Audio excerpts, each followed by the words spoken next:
That is the sound of an adventure.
Hey, welcome to the Retro Chaos. Special tonight. I was expecting playing some Space Combat Simulator, of course, like yesterday, but no. I was checking my Twitter today, and how about that? It is Star Trek Day today. It has been 53 years today since the first air of the show, the first episode aired in the television. Yay.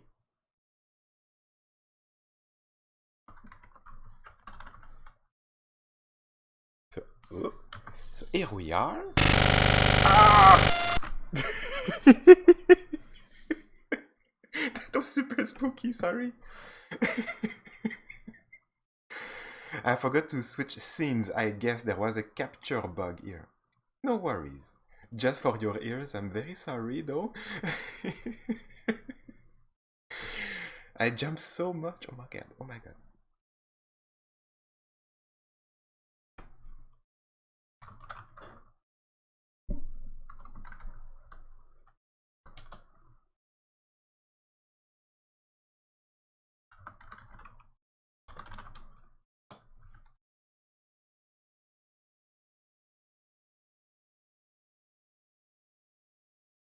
Let's knock on wood.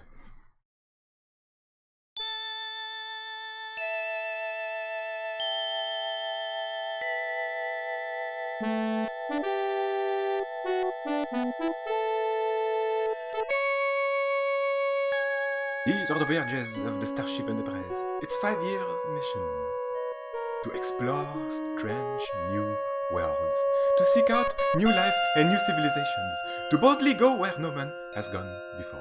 Trademark.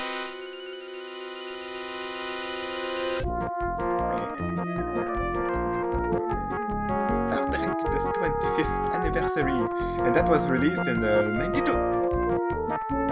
So yeah, oh, it's 53 years now.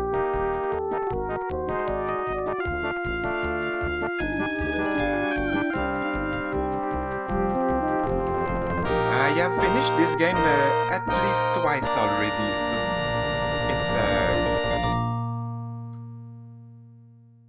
it's one of my favorites.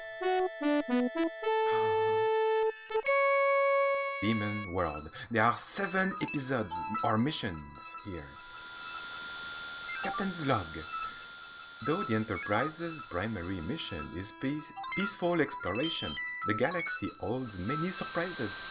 To be prepared, we are conducting a mock battle with the USS Republic. Okay, yeah, a little training first for the combat. Weapons will be set to minimal strength and the ship's computer will simulate damage. Okay, just a minute. Hey, Skullgun, welcome to the stream. Yeah, I think it's my favorite game. There is one other game that is pretty good also. Don't remember the name, but it's a tactical RTS game of some sort. So, just a second, I have to check a little something here. Excellent, everything is running smoothly.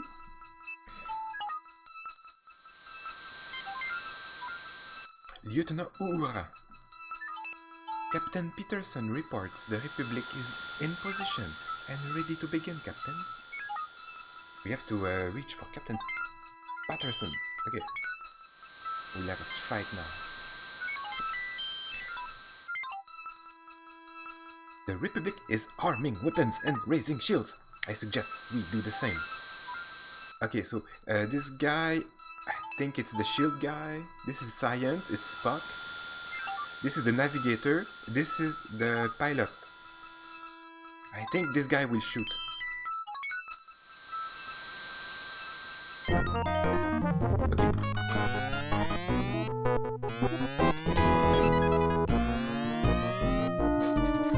I need to find the button escape. Nope. Nope.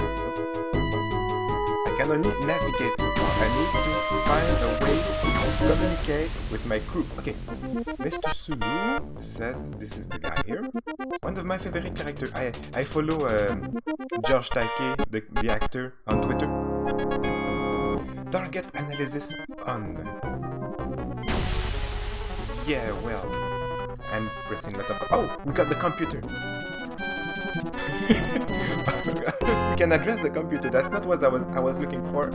I guess that was the button C. So we will figure out all the hotkeys one by one. I know we can do this because that's what I did when I was like 11 years old. Shields. Raise shield, force field generated by a starship to deflect oncoming matter, such as micrometeorites in the unfortunate event of a combat. They also serve as a defensive system. Hello Alec, welcome to the stream. Yes, Star Trek hype. It is the anniversary of Star Trek. The first episode was aired 53 years ago. Yay!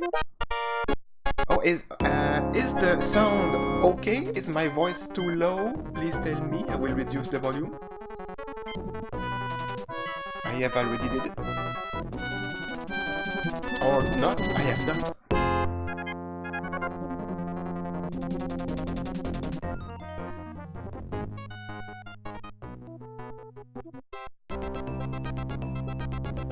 That should do it. Okay. It's not done. Okay. Shields. Yes, Mr. Sulu, raising shield. It's the button S. I figured it out. Raising shield. Oh, yeah, we are safe now. Now we have to find this guy and figure out the button for the phaser. I think it's P. Oh! We are being shot at. Oh. There it is. Mr. Spock, compute. I pressed P.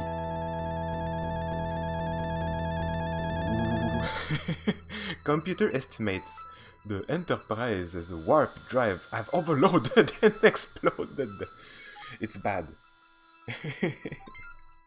So that's the warp core actually, and this is what is generating the shields, the deflector shields, which is a force field made of gravity force. The same technology, the gravity technology, the same one that is doing the warp speed. They are using gravity waves to travel through space,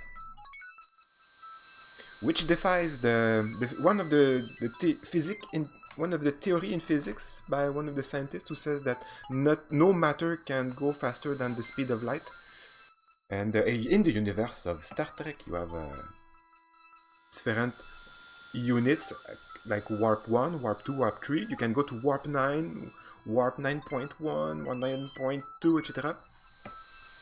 But those are like warp 1 is the speed of light. So that's bad. Not my engines! Oh, that's Mr. Scott. Oh, that's Scott. Okay, this is an Irish guy.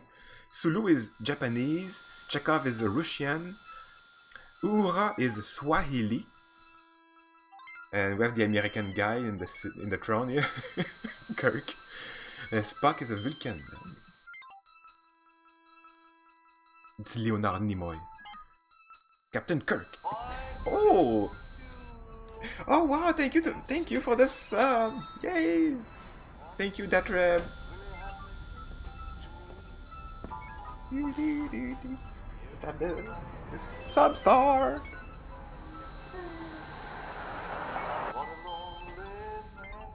Excuse me.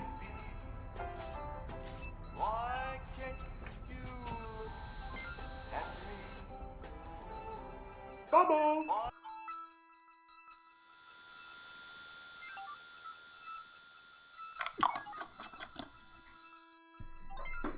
Thank you so much for supporting the channel. It really makes a difference for me. Thank you so much for the support. So, just a simulation, Scott. Okay, no worries. It was not a real warp core.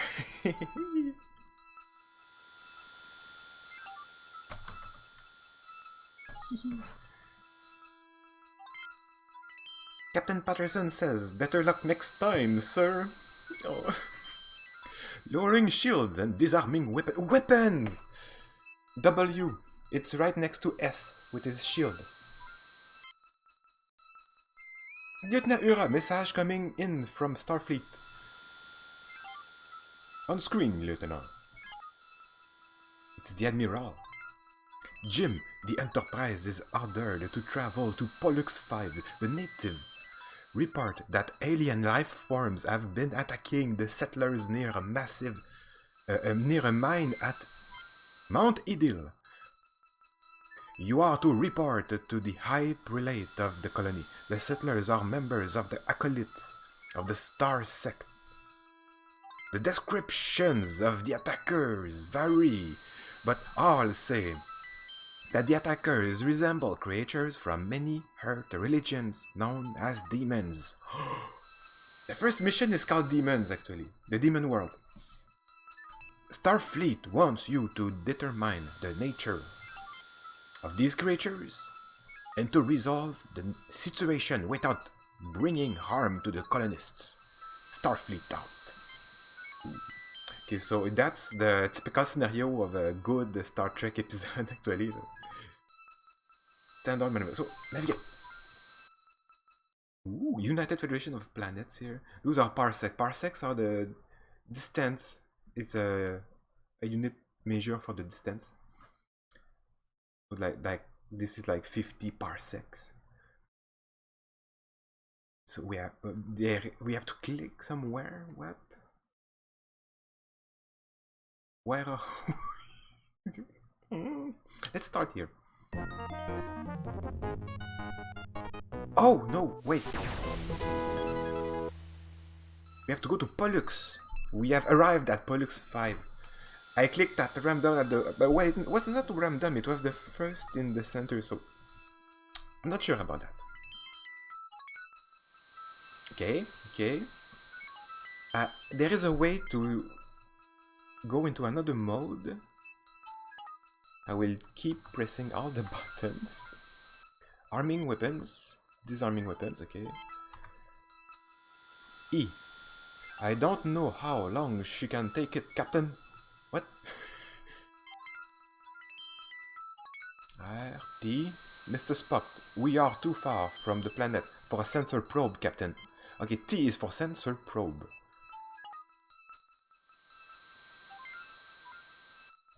Oh. Oh. Orbit! We went into standard orbit around Pollux 5. That was the button I was looking for. Entering standard orbit. Target analysis off. Okay. Oh, why not? That's A, analysis. So we have information of an enemy or the... It's like a target lock. No. Okay. D. Oh! The dog maybe? Okay. That's the shield, the weapon. I think that's the photon torpedoes. Bridge. Hull. Hangar. Nacelle. This is the... I don't remember the name for that, but they use that to avoid getting meteorites when they travel into warps. It creates a piercing angle with the... It is also using the warp technology to make a shovel. It's like a big shovel in space, you know. And it collects a certain amount of special atoms or neutrinos, I don't know, and it gathers energy to the warp core. So it's a cool device, but I don't know. Aye, sir. Sensor repaired, Captain. It's a sensor also. Okay, it's a sensor actually. Okay.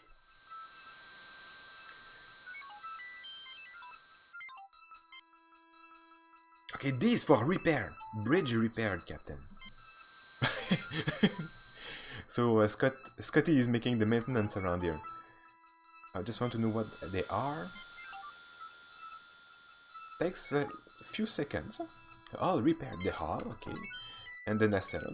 That's nice. This is the torpedo bay launcher. Torpedoes, yes. Okay. Keep looking around my keyboard. That's H. Message from High Prelate Robert. Hang heaven, sir. I think that's a hailing with the ComSat. Yes, Prius. Oh. Welcome, Enterprise. The High Prelate awaits you. Please beam down and meet with him. Beam down. Oh, let's see. Okay. What's that? This is beam, I think. But I want to keep looking with my keyboard. Got the computer. V for view. That's interesting. Like on screen. Okay.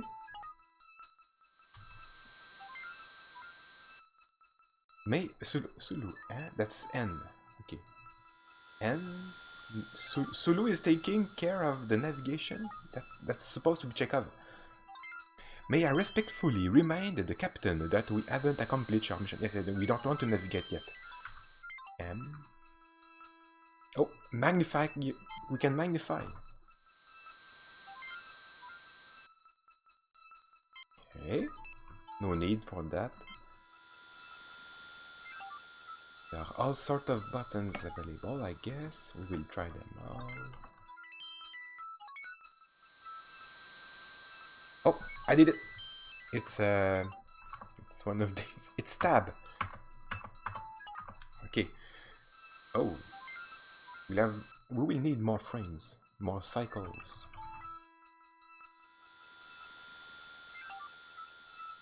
That's better. Okay. Ooh. What can Scotty do with us? Okay, this is a repair. Nice.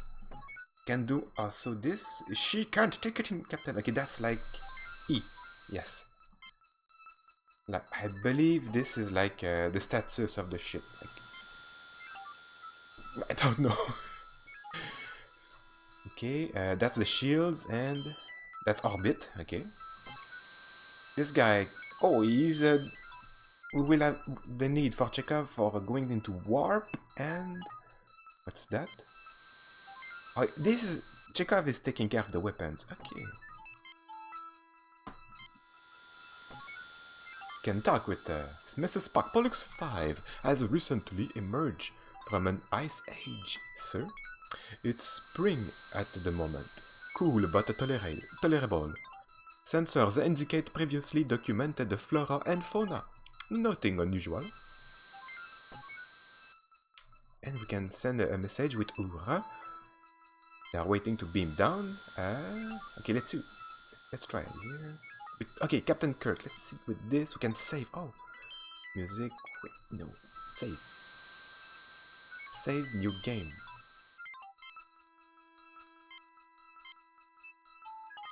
Description here. Okay, that's it. Oh, this one here. The captain's log. No recent mission have been completed. And here we go. Here we are. We can do that with K for Kirk. I see. Spock, come with me, sir. Scott, you have the con.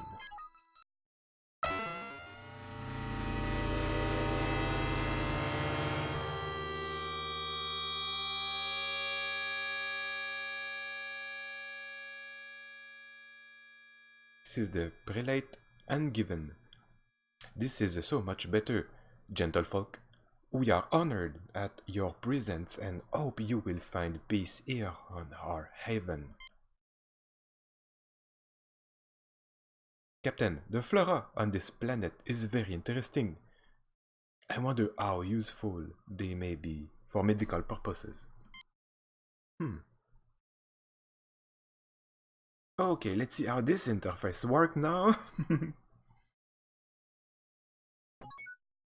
Oh, yeah. Oh. This is the main menu. Okay. Right click cancels. And opens the menu. Look at, oh, what? Oh, this is my inventory.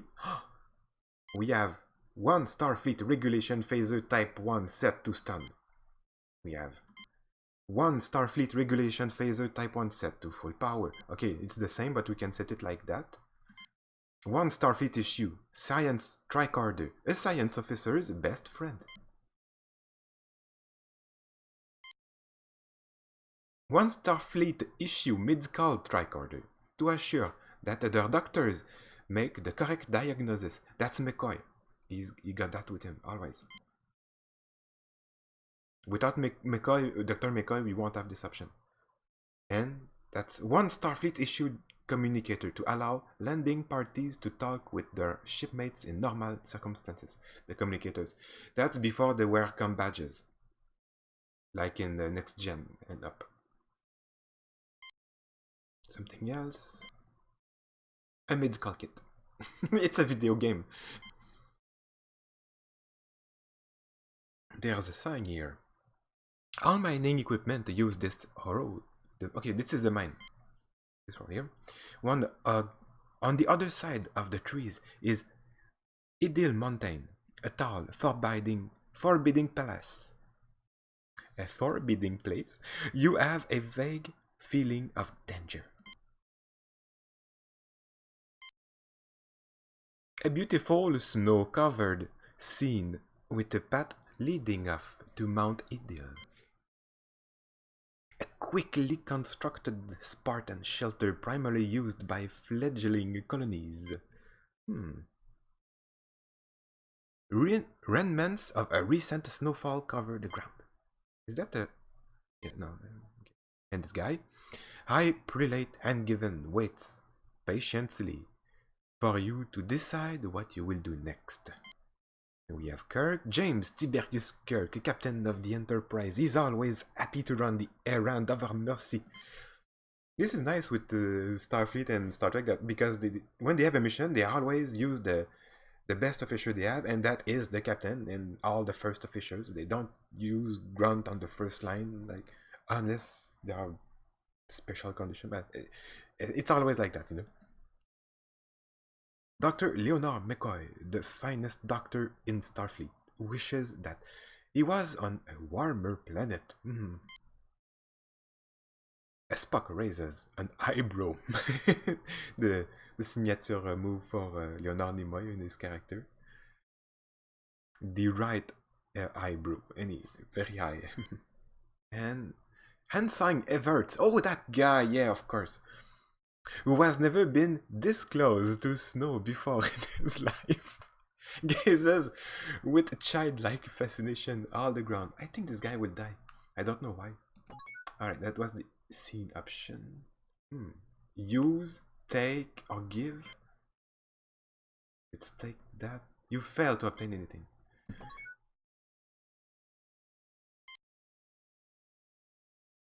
Dr. McCoy, I don't know if the problem is real, the result of a new illness or mass hysteria. But at the very least, there is an injured miner who needs my help.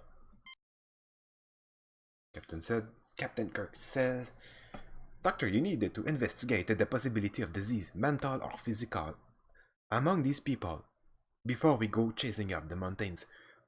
Prelate a given, and may we see those who have encountered the demons. They are already gathered in the chapel and will cooperate in any way with you. First door on my right. That's the chapel here. No, not talk. A quickly constructed Spartan shelter primarily used by... Okay, yeah, no. Okay, no more information by the look of it. Mr. Spock. Captain, demons and supernatural creatures are almost by definition illogical. Yet it is evident these people believe what they have seen. Barring illness or mass hysteria, I agree that a real problem seems to exist. I totally agree with this logic. Inside Everett says, I've never seen snow like this before. This is great. You mean you have never built a snowman and sign? I have never been even thrown a snowball. Do you think anyone will mind? Well, later in sign, we have work to do. Of course, sir. and we talk to ourselves, this planet, as beautiful as everyone says it is. The trees, the fresh air, the freezing cold. Come on, Bones. The cold will improve our circulation. Some people get too much circulation. Nice. So, here we have different choices here. You can say, I am Captain James T. Kirk of the USS. This is the thing he says normally when we introduce himself. I think we will be able to say them all, to speak them all. So, most of them related. I believe so. Oh, I should have read it, actually. Certainly, Captain, not aliens per se. We have encountered what we believed are demons at Idil Mountain, creatures surely emerging from the very gates of hell. Our God would not test us, though without reason, so we believe your might and insight are our God's method to help us discover what is going on. Aside from seeing demons, has any hard evidence, has any hard data been collected? Any evidence could I see? Oh wait. Oh yeah, that's the other choices. A skeptic would consider everything merely anecdotal or unproven. My people will gladly tell you their own stories, so you need not hear it second-hand through me. What can you tell me about the mine itself? Oh, more choices again. The area is exceptionally stable technologically and easy for machinery to work in. Praise God, we have mined for hafnium and a variety of useful trace elements. The deeper we dig, however, the more anomalous the variety of minerals seem to be. Our initiate, Brother Stephen, has his own theories about why this might be. Why might be? Theories about why this might. There's a typo here, sorry. Either way, the anomalies inspired Brother Kandre to conduct studies inside the mine. Yesterday, he reported discovering a strange door, a gate to hell, surely, for the demons caused a cave. A cave in immediately. Kandre was trapped, unconscious, and the demons prevent us from rescuing him. We can only hope he is still alive.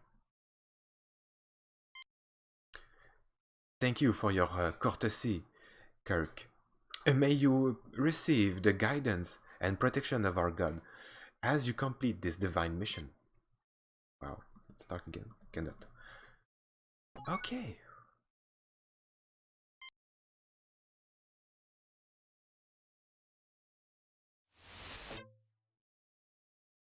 Oh, okay. Investigation time. What is this? What is that? A multi-purpose workspace with fine, well-worn tools and equipment close at hand. Assorted pieces of glass rest on this table, from ancient beakers to double burners. An old-fashioned computer, it appears to have some type of simulation running. Oh, interesting. A glass-fronted display of mineral specimens, including a meteorite, a few fossil shells, the skull of a cat-sized alien animal, and a very encrusted twist of metal. An antiquated molecular synthesizer sits in the corner. I guess we have the same information if we keep looking at them. Ensign Everts finds himself fascinated by the acolytes and their planet. Captain Kirk wonders what is going on to happen on this mission. Dr. McCoy is glad that he is in a warm, heated room. Mr. Spock finds the scientific equipment in this room to be rather primitive. Okay, let's do. Captain Kirk will try. Mr. Spock, see what you can dig up from that old-fashioned computer terminal.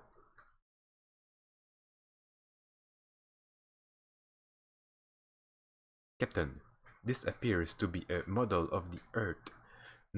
Notice how it models the proper situation for a total eclipse. Interesting. This is something to take, yes, no. Maybe this? It's locked. I think we should wait and talk to the owner when he comes back, Jim. There is nothing at the moment for me to do with there, okay. Oh, you can use the items, okay. This is the communicator. Kirk, there is nothing there, okay.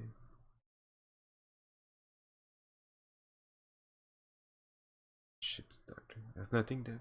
Wait, what's that again? Oh no, that's the communicator. Nothing to report. Okay, and this is to move like this. Okay. There is something else we can do around the ear, which is to use the tricorder on the snow. Nothing to report. Just snow. Let's see the chapel now.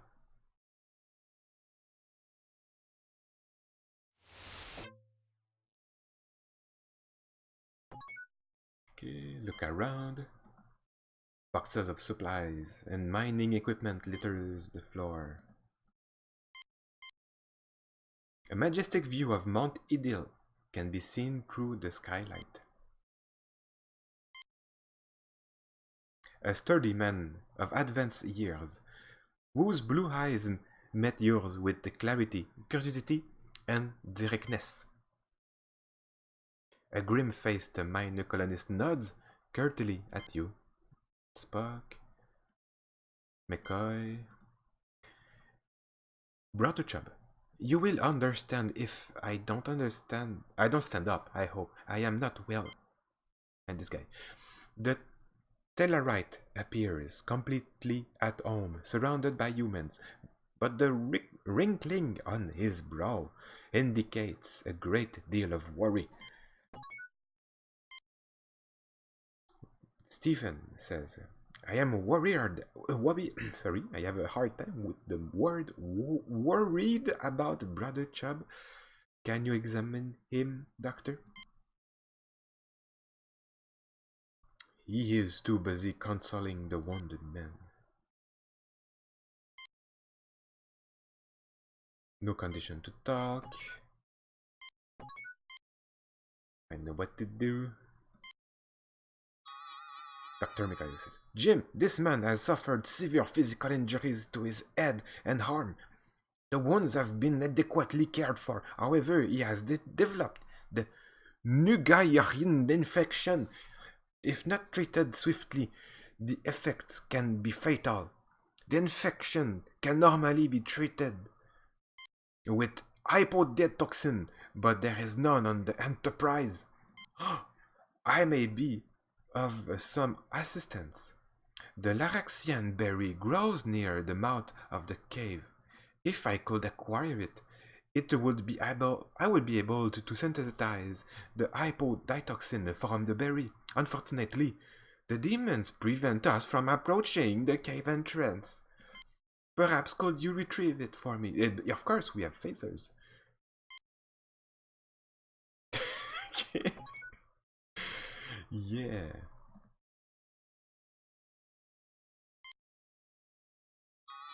Jim, this man is getting worse. We have got to find those berries before he dies. Of course.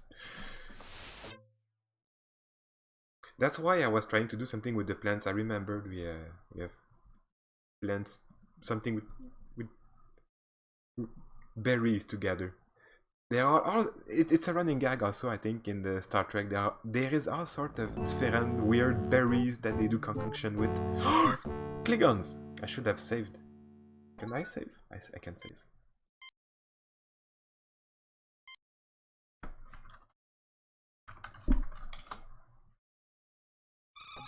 What?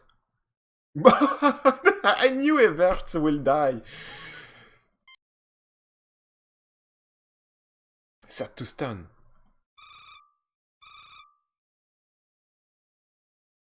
You see a small explosion and the Klingon's hand fall to the ground with a dull thud.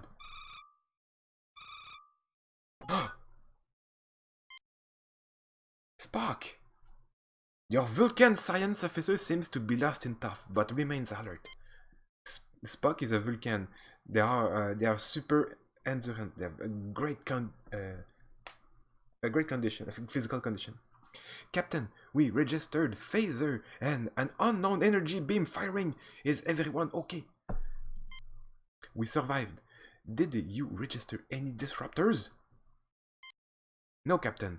Why? Are the Klingons there? No, just an idea, Kirkout. Fascinating. I begin to suspect that we have stumbled upon something that the colonists would never have uncovered. Is it, Spock? I wish to gather further data before making a definite conclusion, Captain. So the demons were Klingons. They look like Klingons. Yeah. You fail. Captain, I detect a recent avalanche, approximately 6.2 kilometers away, that occurred within the last 3 days. The mountain may be quite dangerous. Demons, Klingons, avalanches. What's next? The Wicked Witch of the West? That is not logical, Doctor. It wasn't supposed to be logical. You green-blooded Vulcan. Why does everything have to be so damn logical? He says that like 5 times in this series at least. I've seen the whole original series last month. I am watching Star Trek Deep Space Nine presently. I have seen the Next Generation a few years ago, so I have skipped it. I intend to watch Voyager also. Recorder on the Klingon. This is not a Klingon, Captain. Not a real one. This is an no, that's Spock. It is an organic construct. An android like a robot. It looks like a Klingon, but the appearance is entirely superficial. Okay. Oh, the berries. These brandite pods add a nice touch to the local flora. No, it's not that. This large patch of Kitelian tulips. Nope. A Gideran fern. The path is surrounded by some beautiful shrubbery. Mount Idle rises above you. The mine. So we good.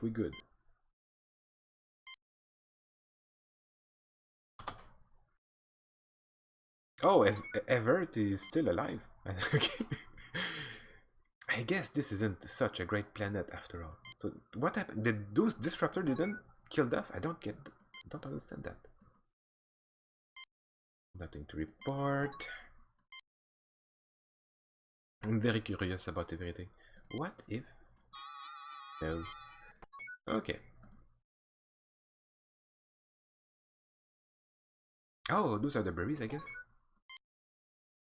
Various types of berries grow amongst the bushes.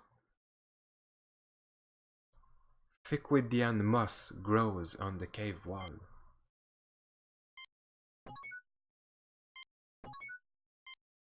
Wait, can we simply gather them like that? Yep.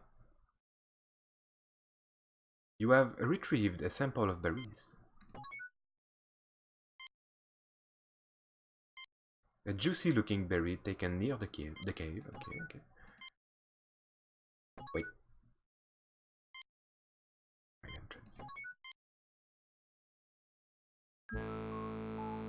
A large pile of rubble blocks what appears to be a large metallic structure. A large metallic door is set in the structure. A cavern deep in Mount of Idol. Let's see if we can move. No.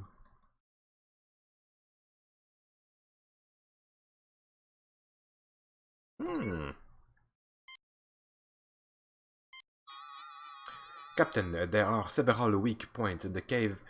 The cave's-in structure. Careful use of your phaser from the top down should be able to clear it. Ah, I knew it.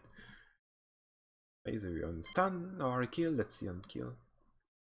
Captain, the entire structure is extremely unstable. I would not recommend disturbing the lower section before the upper section have been cleared. That's what I was going for. I assume firing position.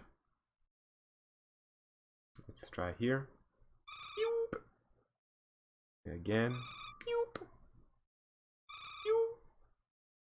Nice, it's fun. I'm firing phaser. There is no apparent effect. Wait, what? Again. I guess that's all. Okay. Because we uncovered a body. One of the acolytes was trapped by the rock fall. The second typo in the game. Interplay, yeah.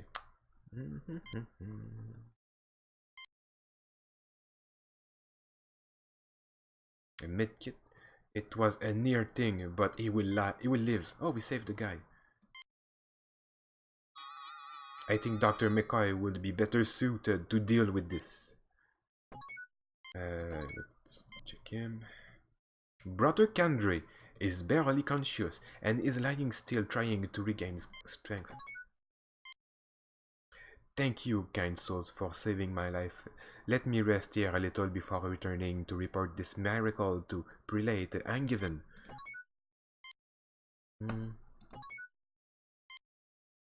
Looks like some of the hand security panel of the Enterprise. Oh!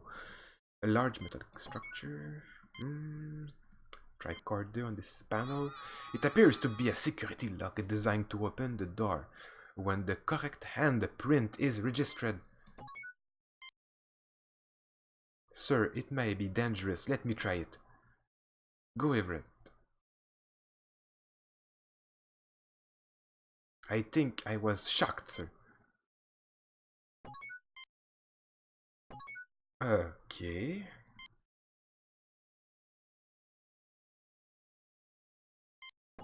Talk again with the guy, maybe? Damn it, Jim. I'm a doctor, not a bellhop. This man's too hurt to be moved.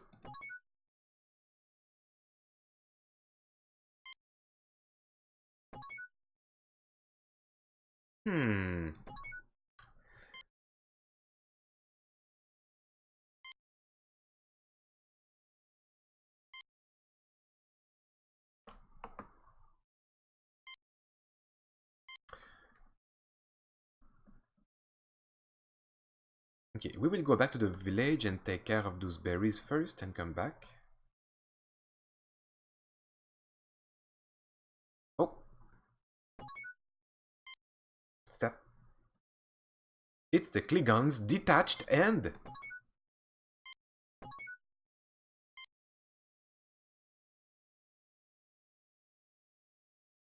You take the Klingons' detached end. Okay, that's what we needed.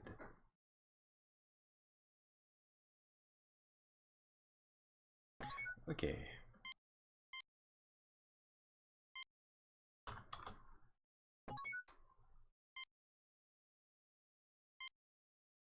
Here we go.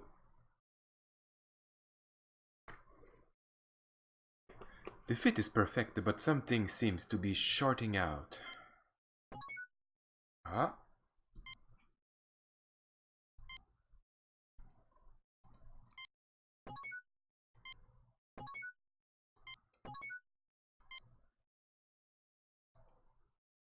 This looks like some of the end security panels on the Enterprise. Yeah. Hmm.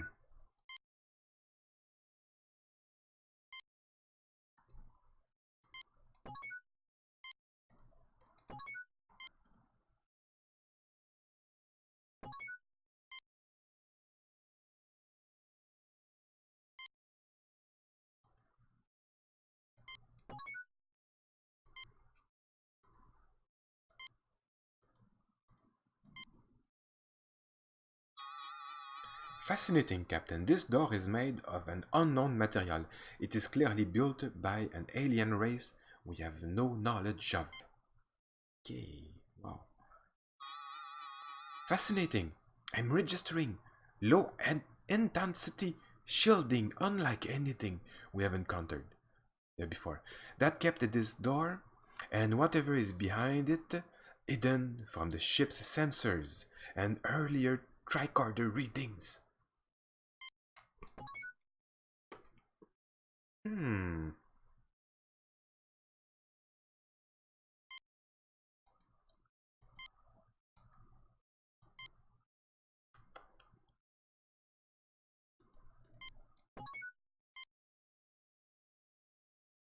Back to the village. I will think about it.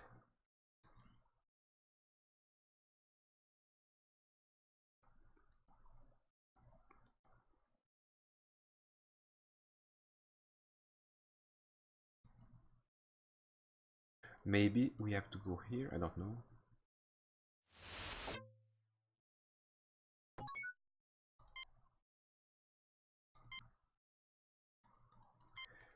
Uh, let's try with the berries. Good, you have found the berries. Bring them to my lab quickly. Okay?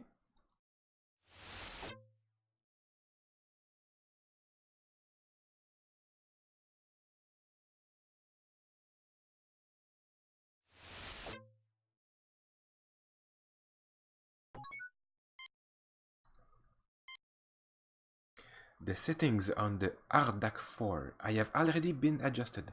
Simply place the berry in the machine and the hypoditoxin will be synthesized. This machine? The machine synthesizes a quantity of hypoditoxin. We have got to get this to Brother Chubb as quickly as possible, Jim. Go, go, go.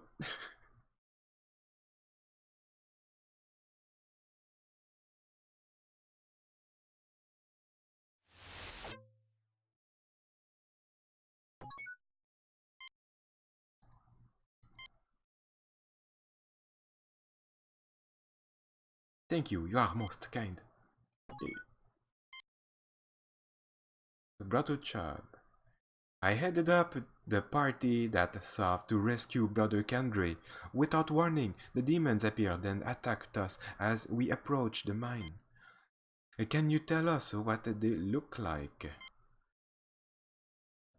Like the demons that have plagued devout folk since before our people left the earth. Also, these people were colonized by Klingons before.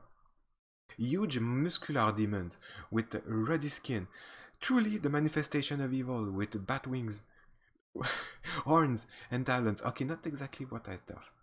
And a pointed tail, of course, yeah. God preserved us all. One tore open my arm, and I surely would have perished, but for my companions who bore me back down the mountains. The demons didn't follow you? No. I headed up the party that... Okay,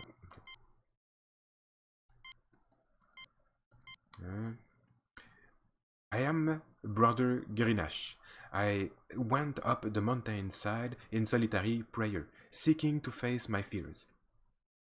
Indeed, I found them, a bellowing, groggy-nicked demon with the sharp teeth in a long snout descended upon me on a rush of wind.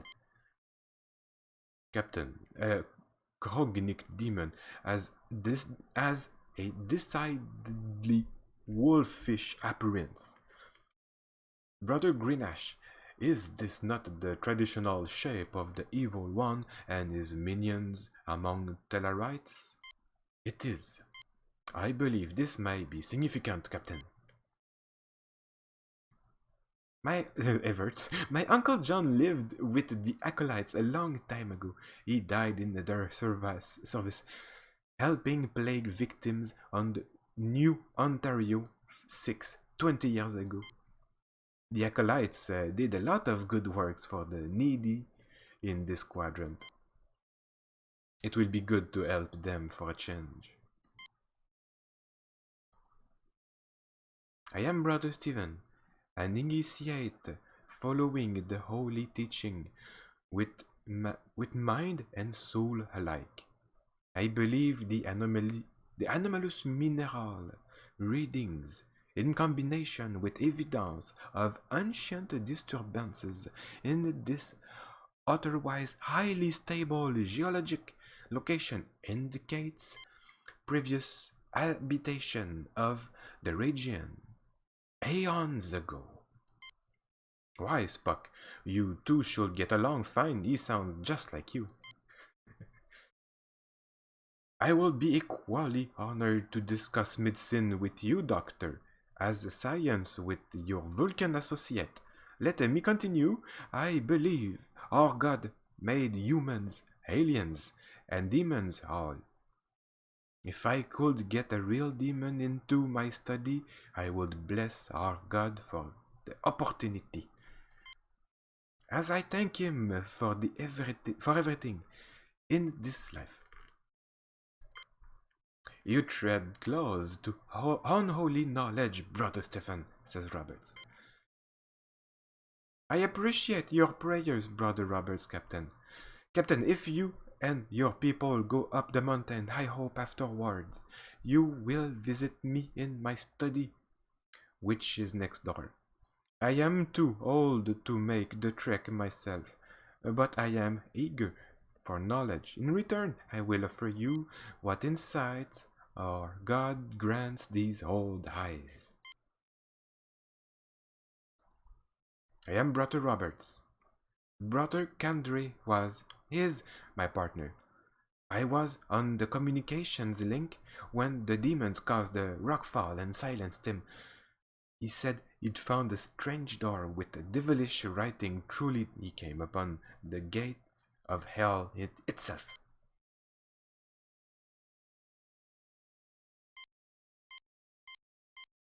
Okay. Dr. Mikhail says, you know, Jim, they can take a captain out of a starship and science officer out of his lab, but you can't never retire a doctor. Not the good ones, that's for sure.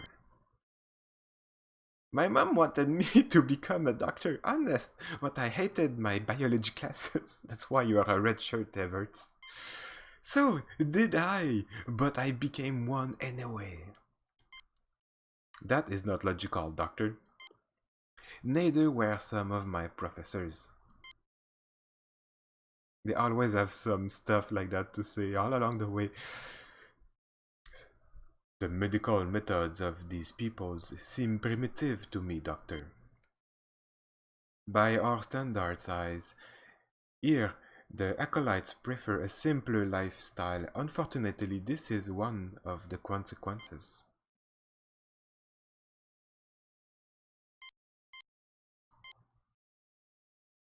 Just thinking of myself, don't mind me. The hitbox on each character is well put. I like it.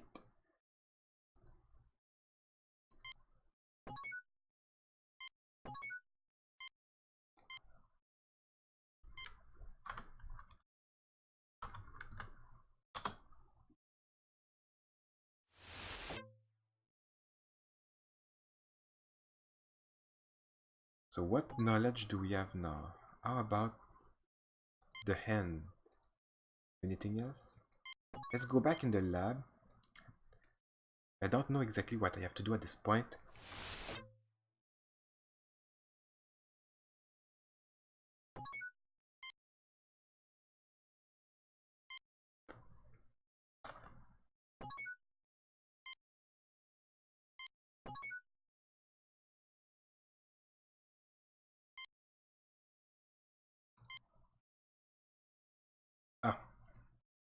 Just a sec.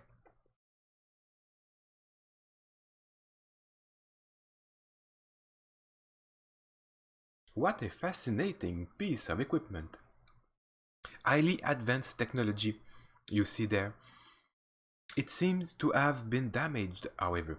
Take it to my workbench and let's see if I can be repaired. I fear my hands are too shaky to perform such fine work, but perhaps one of you can do it. Of course, of course. Whoop.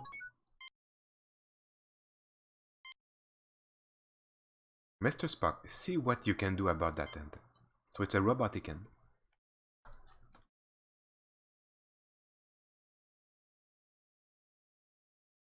This machinery is delicate, but I have managed to repair the circuitry.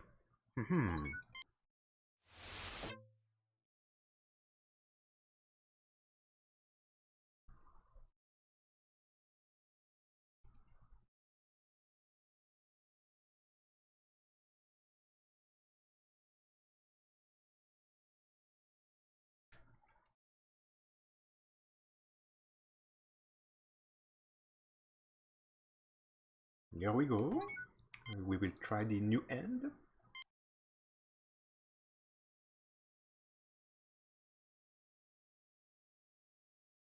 The end's circuitry triggers a connection and the door opens.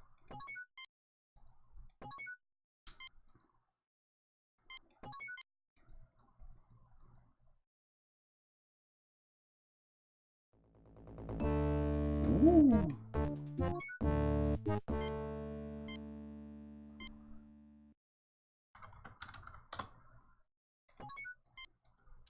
Mini alien machines fill the room. Okay.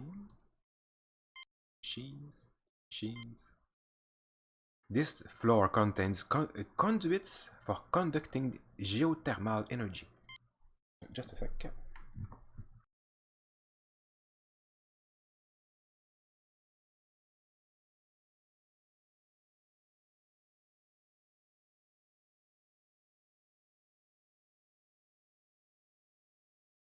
Right, let's move on. Or speak with the crew.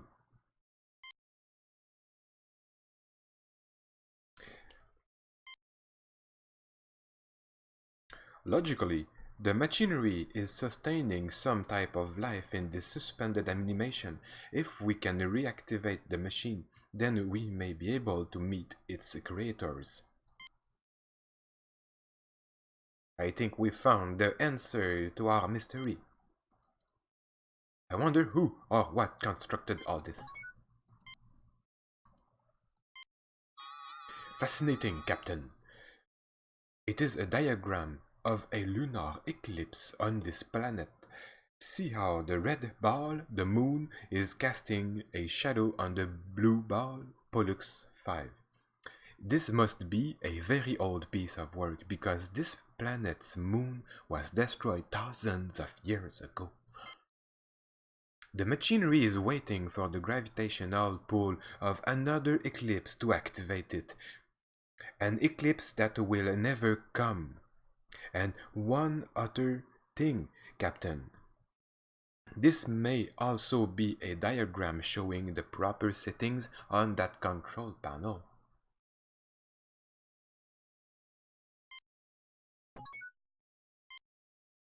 It appears to be an abstract piece of alien art. Yeah. Let's try to touch it. No.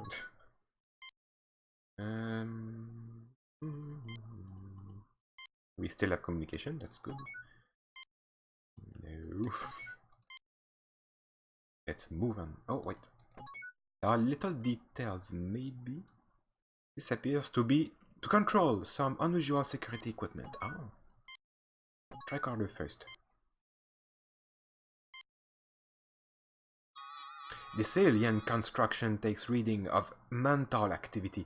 It also activates manufacturing equipment related to security and includes a short-distance transportation device. Whoa, okay. Okay.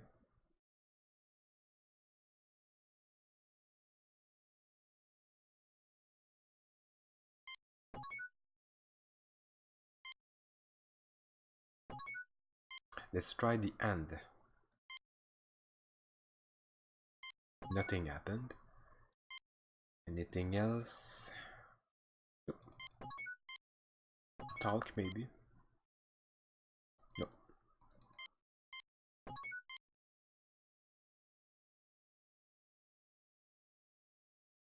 That's it?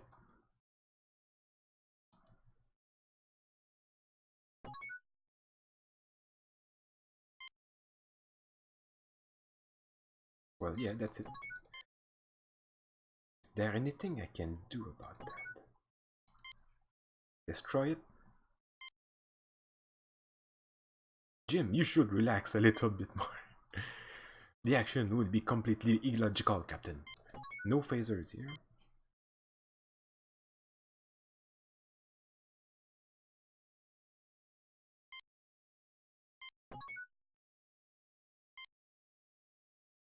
Hmm?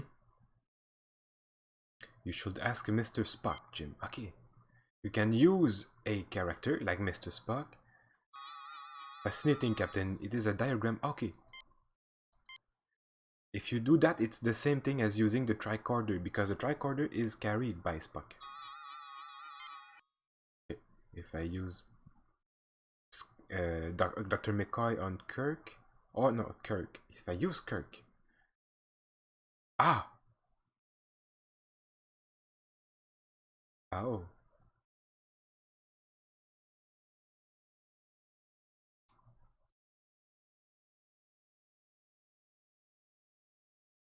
okay. What am I supposed to do here? Nothing happens, but yellow, blue.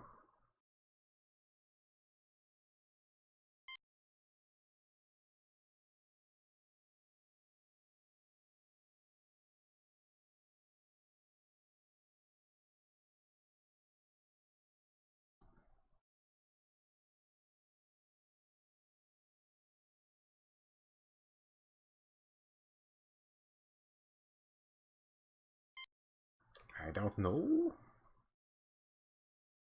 Let's try the recorder. I have to think. This is like a little puzzle here, of course.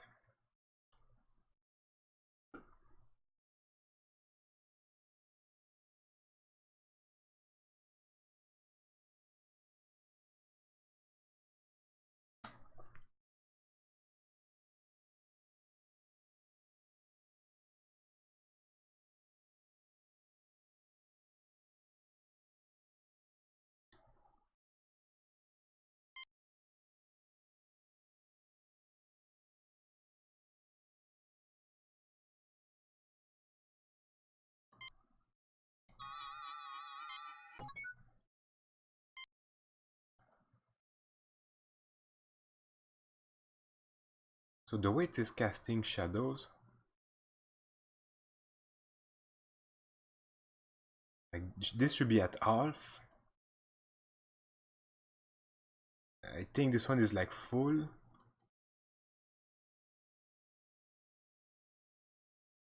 This one should be like in between like that.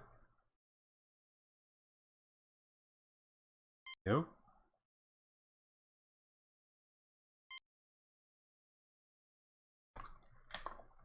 Hmm.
I think that's right here.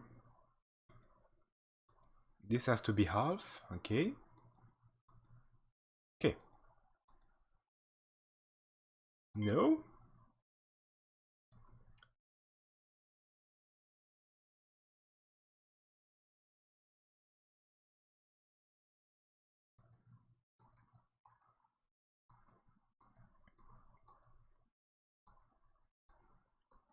Like that?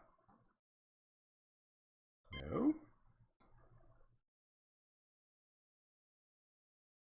Let's try the opposite.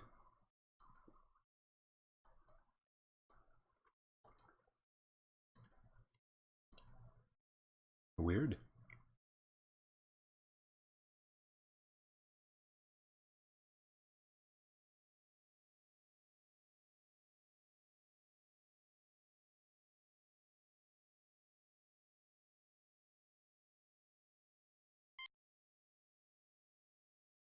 I don't know.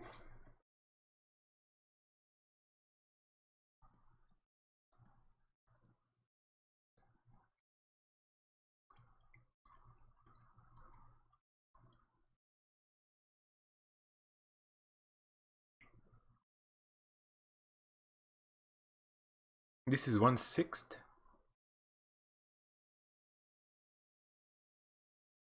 Will mean this. You have 5 out of 6. This is 5 out of 6. This one, yeah, middle, but there has 2 middle, huh? That's weird.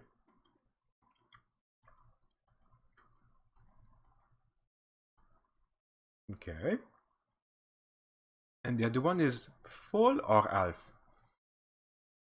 Maybe that's the trick. It's supposed to be half. I tried this one already, so let's try half. Like the other one. Like the red. Okay. Of course not. Yeah.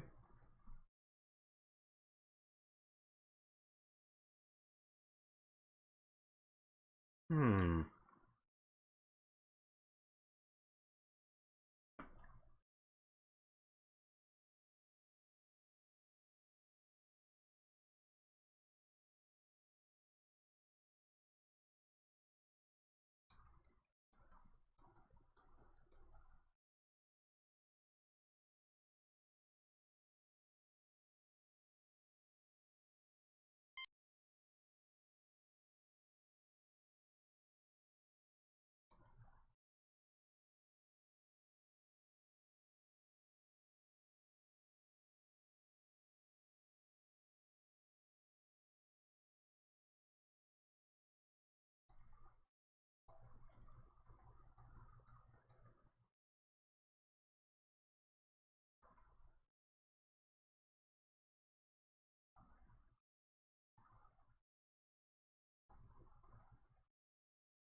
That's not it.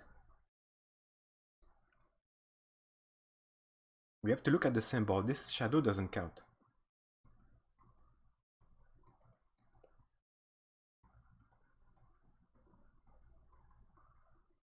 There is two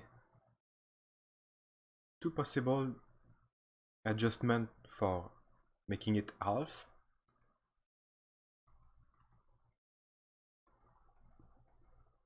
Just like this.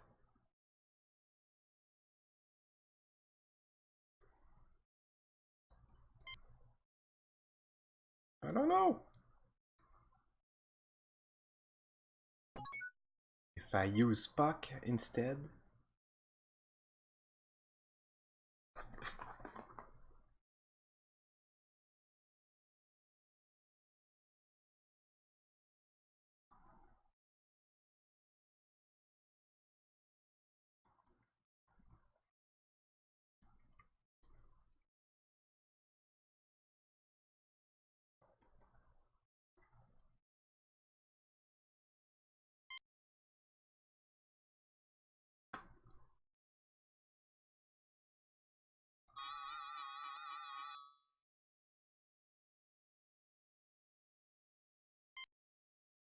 Transportation device. Cannot transport. That will be with that.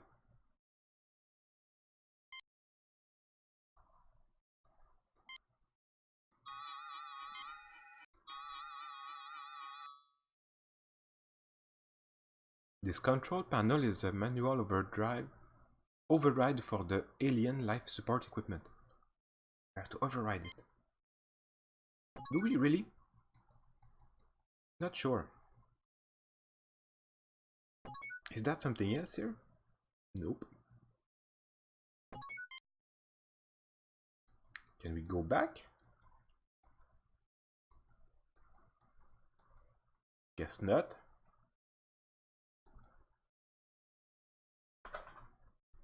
Okay.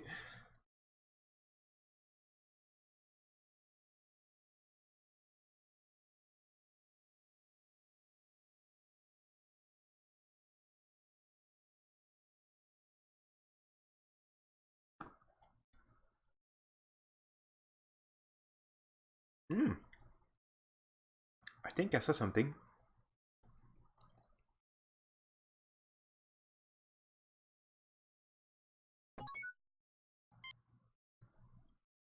Nope.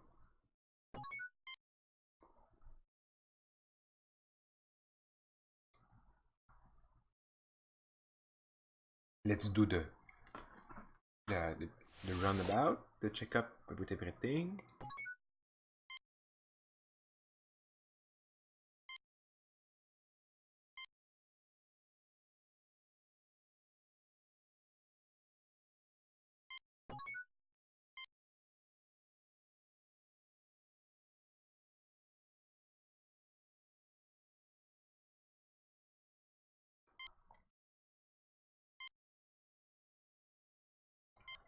Same thing.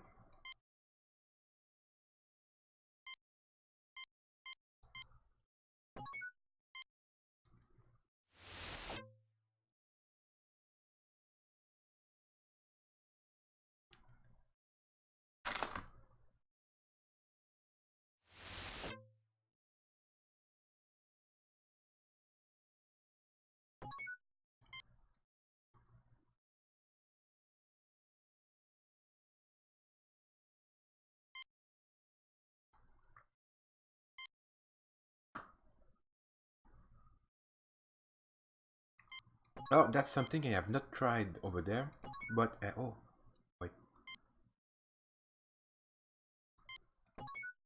Can we unlock this? Oh, interested in? Yes. Looks like a pile of junk if you ask me. Or, yes, tell us about these things. Where did you find all this? I enjoy talking about these treasures. Shall I go into mineral specimen, the meteorite, fossil, skull, metal? Or would you rather move on to something else? Minerals. Let's have some fun here. True curiosities and nothing more. I think they are very pretty, don't you? Just minerals. The meteorite. I believe this is evidence of the cataclysm which destroyed the moon of Pollux 5 eons past. I have constructed a theoretical model based of analysis on the planet's ring of what things might have been like. I think that the moon, like Earth's moon, would have made a total eclipse of the sun possible. It would have linked to have seen it that I would have linked to I would have liked to have seen that for conditions making a perfect total eclipse are rare in the universe. Our God creates great wonders. Shall I go into the fossil shells? One of the oldest forms I have seen on this planet. Our God makes beautiful things. Shall I go into the skull of a small alien animal? The skull of a modern siloti, the largest creature native to this planet, about the size of a house cat from Earth. The Silotes combine a ratter insectoid pattern with a four-legged reptilian form, including praying mantis-like forelimbs. Shall I go into yeah. Something else? Very well. Oh, the piece of metal, I forgot. Very well, I can't imagine why, but if you have a further interest in any of this, take what you like. But please remember to return my treasure when you are done with them. Oh, nice. Again, I want to speak with this. Okay, no.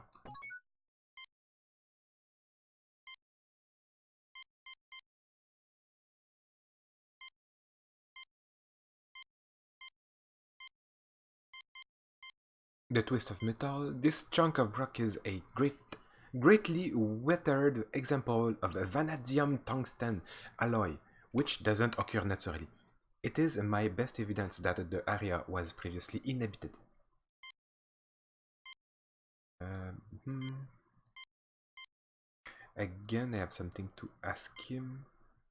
Looks like a pile of junk if you ask me. Everything of this world is secondary to the perfection of the next, Captain. Again. That's it. Ah, he said everything now. Okay. So we can take everything. But we have to put it back again after. Uh, uh, uh, uh.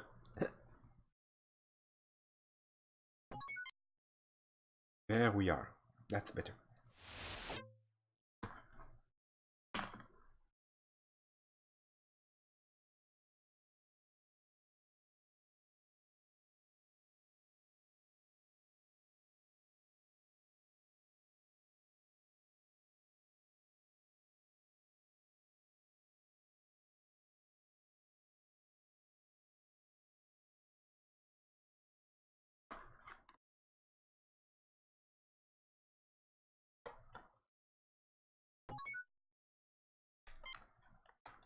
Okay, we have some stuff here to try out.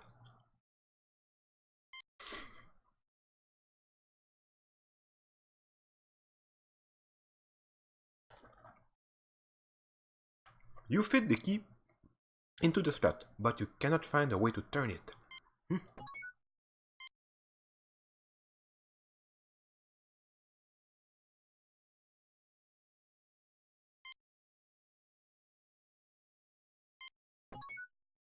So that's a key.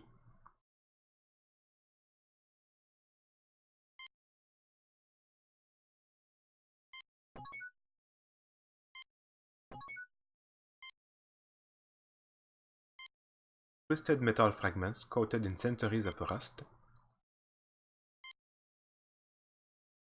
The skull. Large cranium indicating a highly intelligent brain. Pretty and sparkles. A rock native from this planet. The conch contains fossilized remains of tiny microorganisms.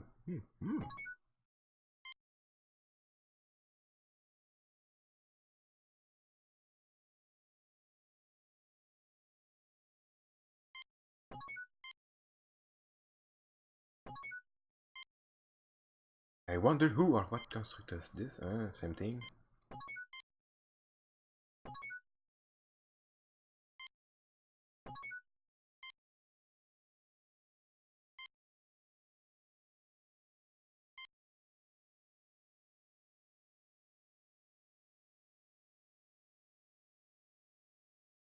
Cannot find a way to turn it.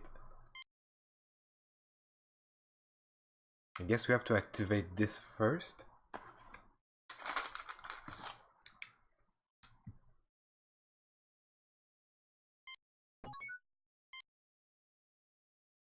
But to...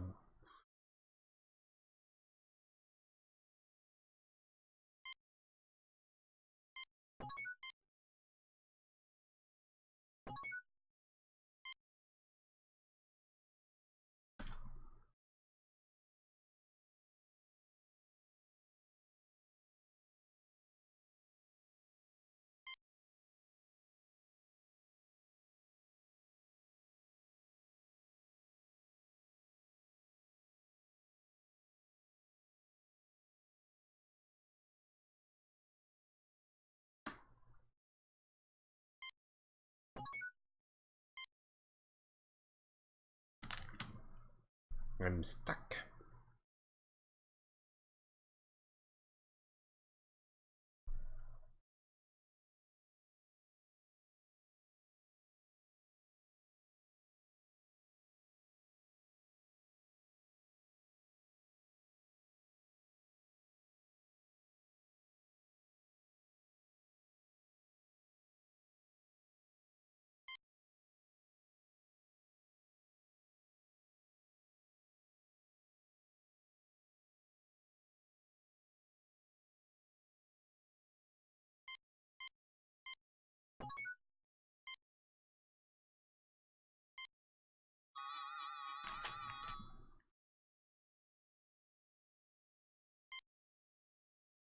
What?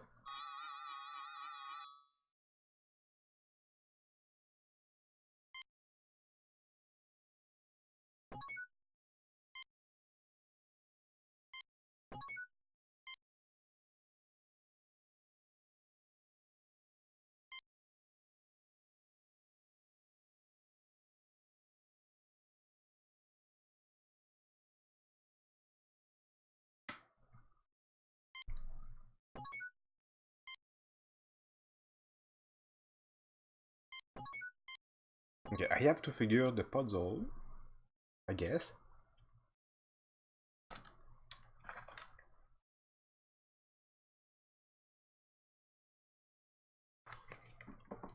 Just a minute.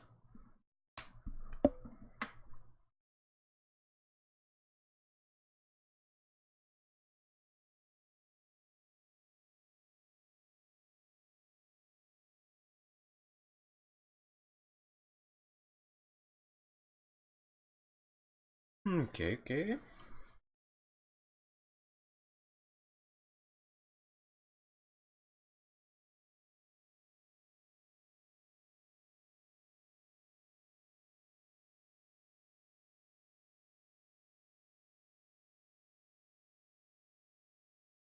It is so strange.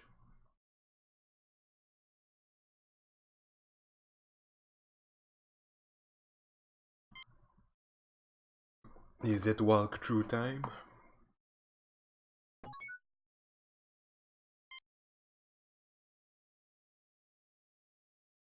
Logically, the machine is sustaining some type of life in suspended animation. If we can reactivate the machines, then we may be able to meet its creators.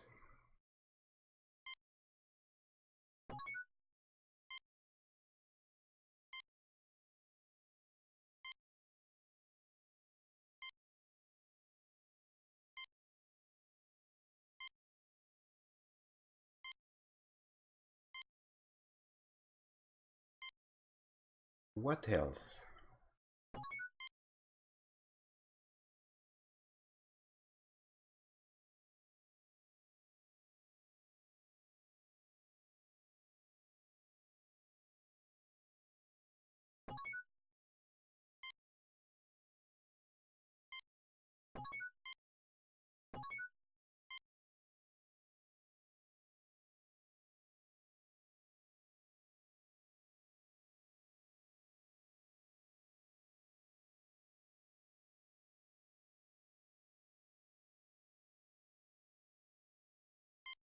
Hmm.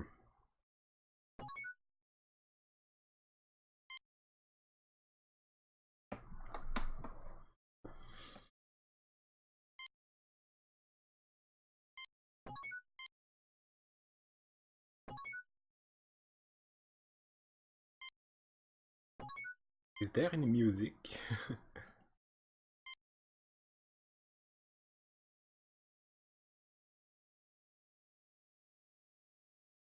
Okay, I will check the walkthrough, I guess.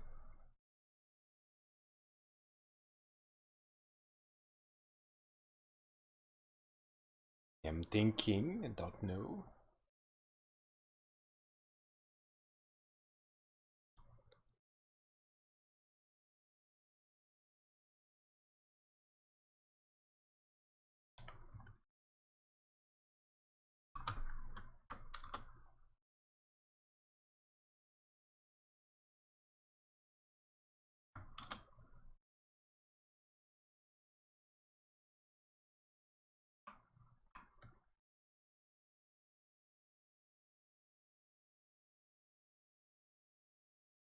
Okay, I got it. It's okay. Very simple walkthrough here.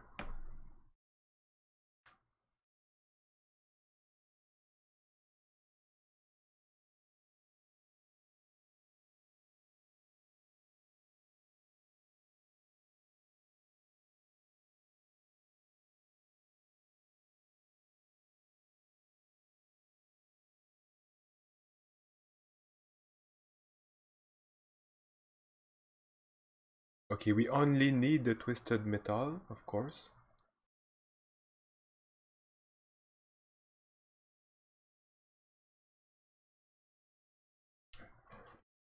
There is something I have not done.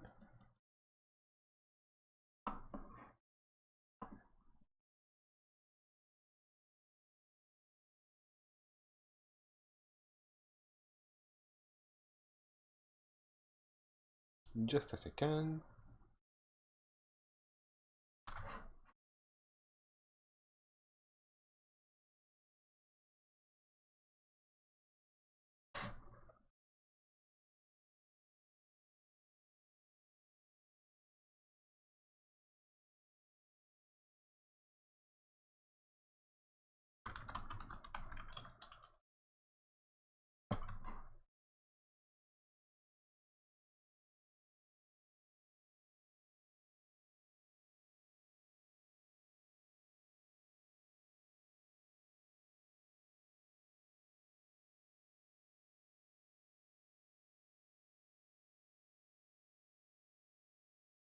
Okay, here we are.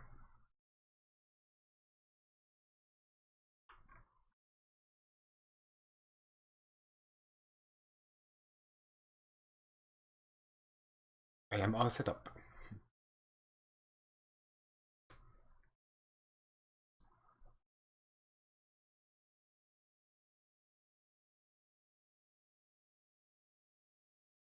Apparently, I need to check the computer here. Mr. Spock, see what you can dig up from that old-fashioned computer. Haven't I done that already?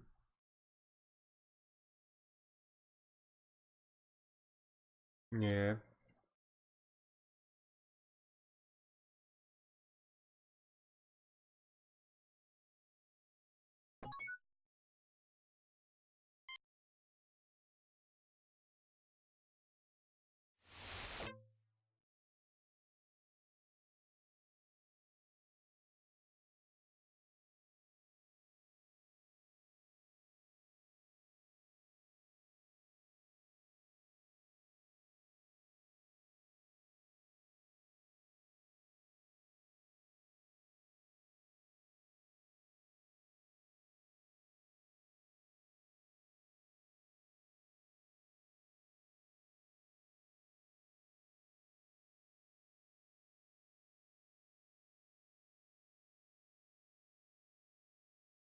Whoa.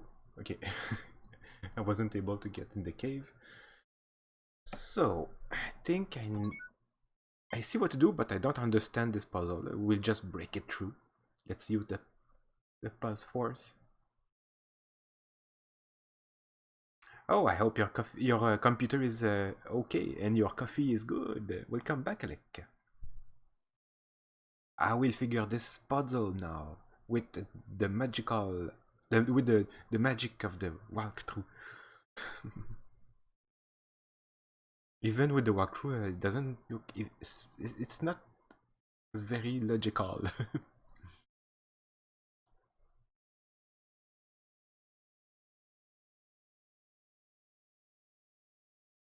um,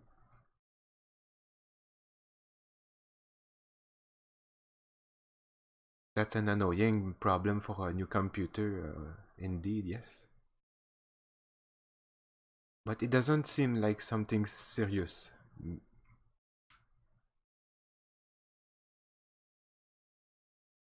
Yeah. Yeah. My old computer is like that too. Many different problems, but it's still working. As long as I respect those differences for the functionality, it's okay. It keeps working. Like the fact that the screensaver never works. What else? Stuff like that. I don't remember. So we have to use the panel just beneath the tricolor pad. Set the dials. So okay, we have to set the dials so that they are just a little below center, and only one colored mark from each column lights up.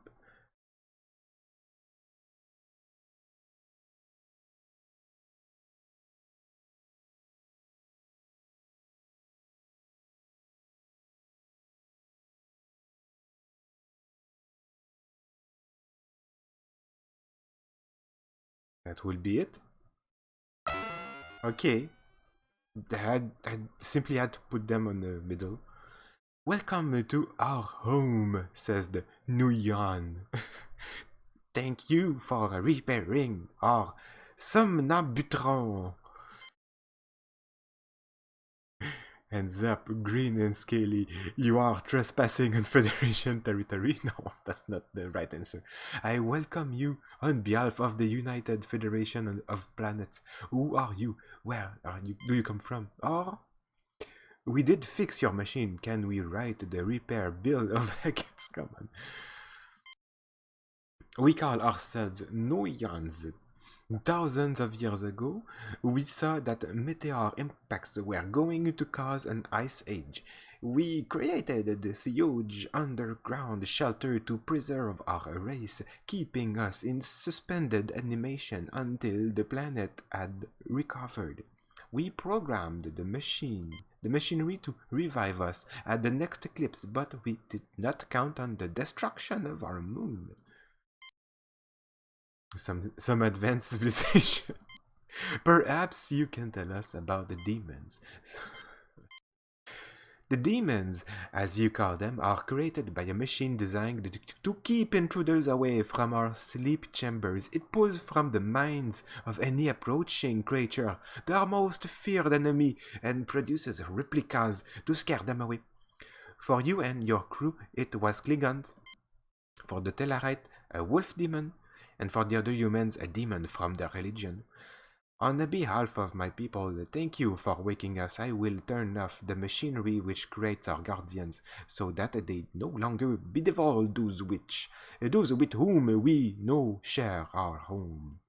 We now share our home. Okay. Yay. So they were illusion. They were holo creatures, holo Klingons. Oh, whoa, alas, the key is missing. I can do nothing. Even we will suffer the attacks of our own guardians unless the key can be found. I implore you, if you can help, please do so. Of course, that key.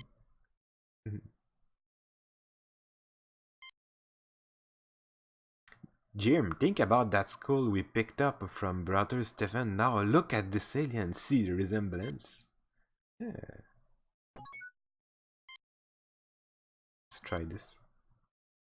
Noyan, you found the key. I can now turn off the machinery creating our guardians, and no more sentience shall be at risk. Surely the Holy One smiles upon us all. I have no way to thank you, Captain, but please carry this request from my people to yours. We have much ancient knowledge we can share, and we would like to join your federation. Go in peace. I will be glad to accept your application to the Federation. We shall have a diplomatic envoy sent to make the final arrangement. We look forward to meeting them. We also look forward to having a discourse with the colonists. Farewell, may the Holy Ones bless you. Live long and prosper, says Spock. Yay! Kirk to Enterprise, beam us up, Scotty. In all the original series, they never noise.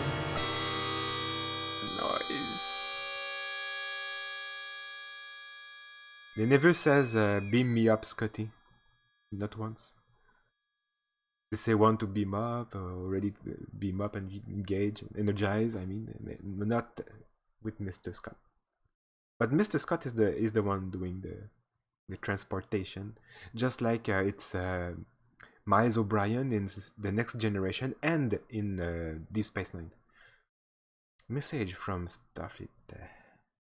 Lieutenant Uhura says, message from Starfleet. On screen, Lieutenant. We have read your report on the problems at the police. Yeah, it is, but we can hear it in the movies, I think. So it's not really a lie. But people think it comes from the original series. But I'm not sure about that. We have we have read your report on the problems at Pollux 5 and evaluated your performance at 88%. You okay? You and your crew. Oh, that's right. I forgot to put back the objects. Anyway, you and your crew received 3 commendation points. The top brass at Starfleet are impressed. Outstanding work, Jim. We might have known there weren't any demons. We all have demons of our own bones. The ones that we can't confront are often the hardest to deal with. These demons were based on fear, Captain, a human failing. I don't know, Spock. Everything that I've ever read about demons describes them as having pointy ears. Yeah. Dr. McCoy is always annoying Spock with his devilish appearance.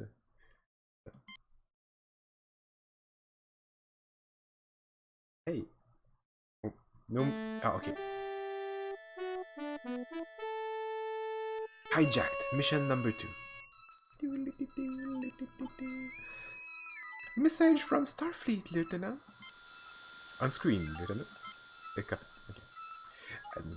The USS Enterprise is to report immediately to Beta Miamid.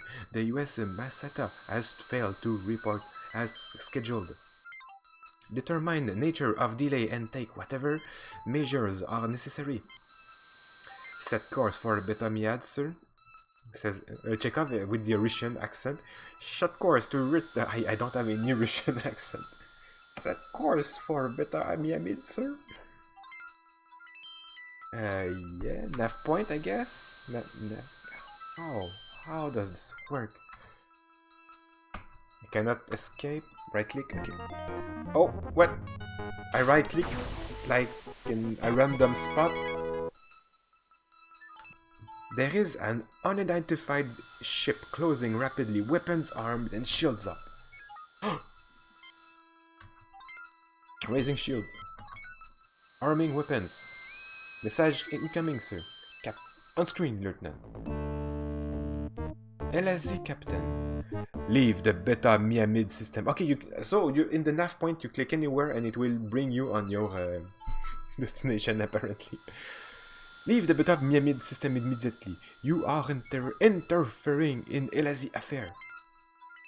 We are conducting a search and rescue mission for the USS Masada. It was last reported in the system. We cannot leave until we can confirm its location and condition. So be it. You have been warned. Prepare to die. Okay, we have a radar just on top of Kirk. Oh! I don't know if I can control the speed though. I think not. We are on impulse, simply impulse, which are actually plasma reactors with the nacelle. Not warp speed presently. And oh, I was scared. I thought the game crashed. Fire phasers! Triangulate course. Yeah, I remembered you cannot change the speed. It's always the same pacing of action, and it looks smooth and all, but I still prefer Wing Commander for this. It's still good though. Do we have any torpedoes? I don't think so. I don't remember about the torpedoes.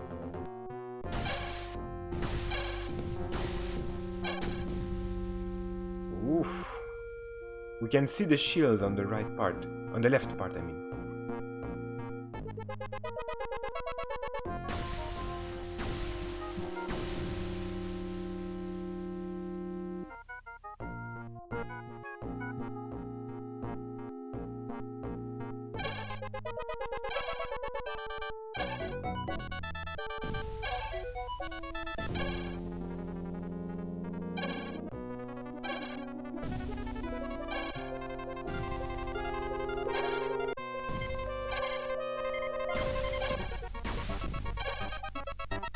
Okay, there is no collision, of course.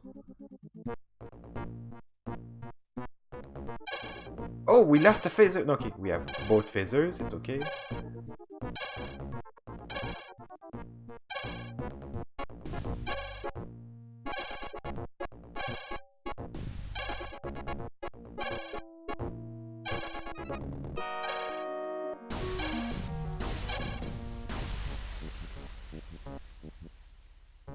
Okay, the left nacelle is damaged and something else is damaged. Let's see.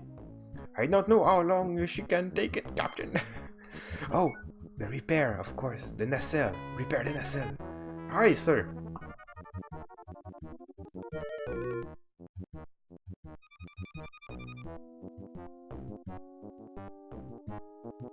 Take some time for the repair now.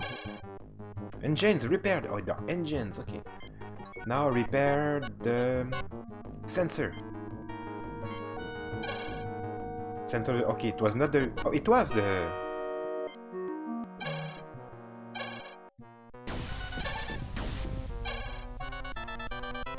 No, don't disarm weapon. I wonder how I can get the torpedoes. Ship design matches that of the LSC pirates, fast, maneuverable, and armed with photon torpedoes, but somewhat fragile.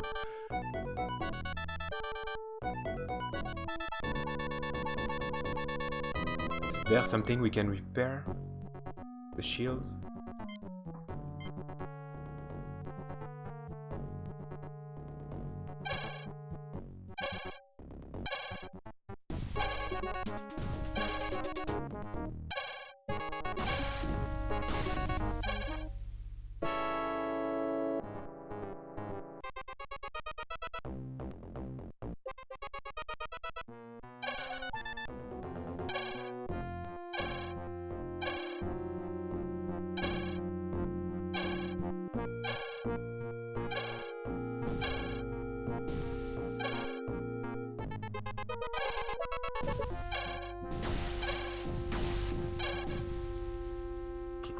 Let's try with Chekhov. Okay, no.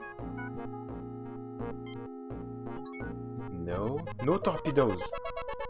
There must be a way. Oh, it's space!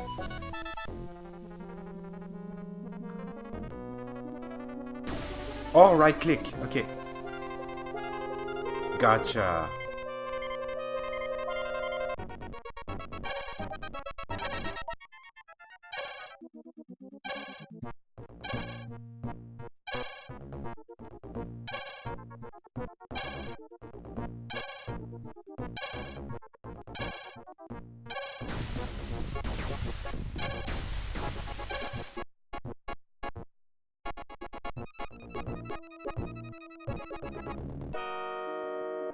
This space combat simulation is much simpler than Wing Commander.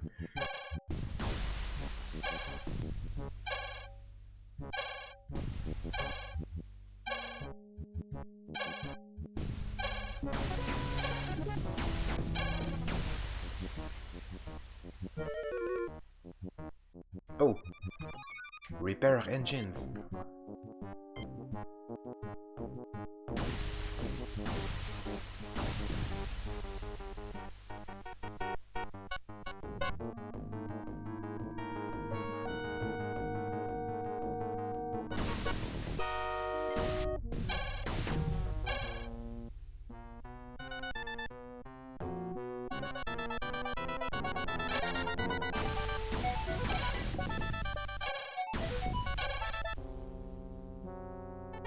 Oh, we have much repair to do.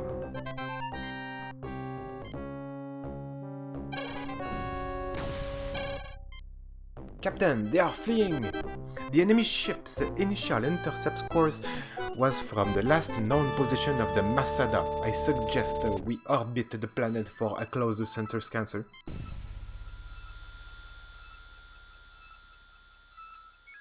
Okay, those guys are fleeing? Are they?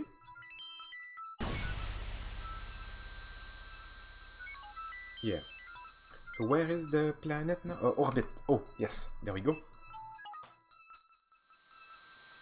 I will need a minute. I need to take a little short break. I will be right back in a very short while.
Okay, there she is, Captain.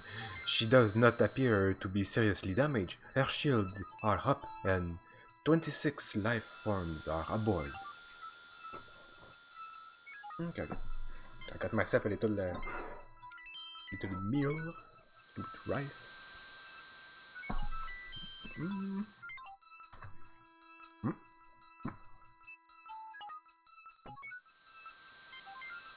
Hailing the ship, Captain. Greetings, Federation Imperialists. I am LSE Seret, and I have... It's the same picture, but it's not the same captain. No, it is LSE Seret. I don't get it. It's a different, but it's the same kind of people. Okay, they all have blonde beard, I guess. I am LSE Seret, and I have claimed this ship as a blow for the freedom against Federation tyranny. Oh no, okay, they are one of the pirates inside the ship. Okay. They overtook the USS Masada.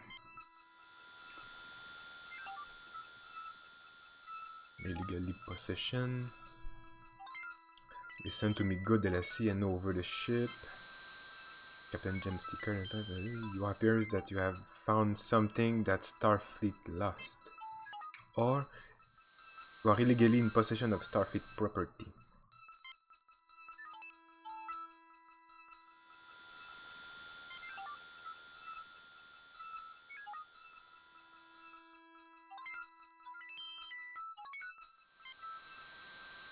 I'm trying to figure out what will be the right answer for the appropriate answer from Kirk.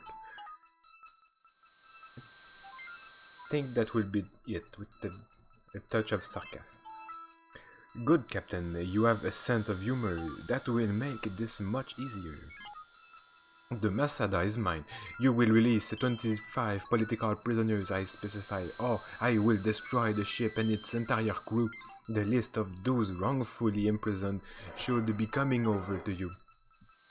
Now, okay. Data file capture, Captain. Computer indicates they are all convicted of piracy with various counts of murder and mayhem thrown in. Yep.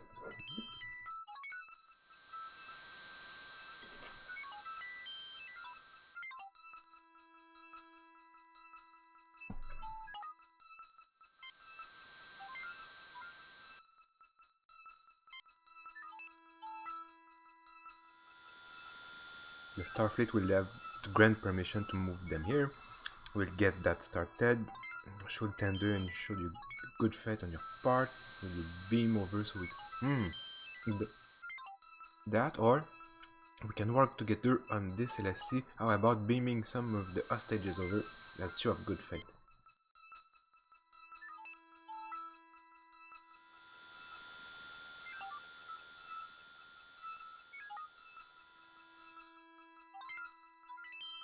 Okay, that's better. So, freeing the prisoners you requested will take time.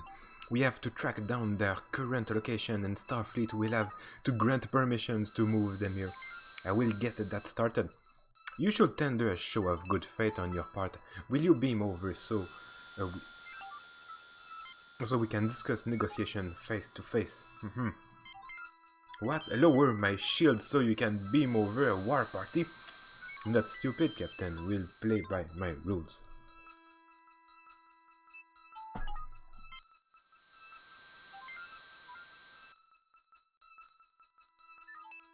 So long as the shields are up, Captain, our hands are tied. That's Scotty with the Irish accent. The Enterprise can overpower the Masada and take her, says Sulu. But the pirates will have all the time they need to kill every one of the hostages. Will you send over data on the whereabouts and condition of my falsely accused clansmen languishing in your dungeons, Captain? Very well, we do it your way. I will put together the data packet, Kirk out. Or... three choices. Fellow Elazi have been tried, courts, though. Soon Copazzi discussed them reasonably. Blah blah blah.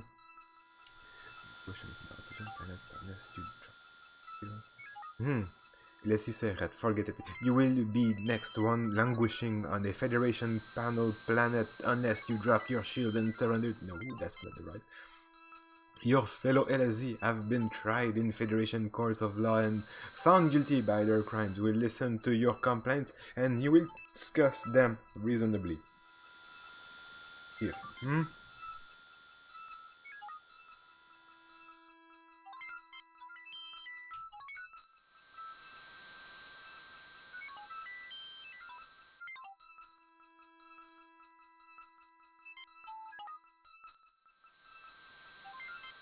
I will try this one, I'm not sure. Yeah, it's bold, that's what he will say. These hostages are being tried by the LSC justice system. You have the final say, Captain. Whatever they receive, the death penalty or not. LSC, Seret out.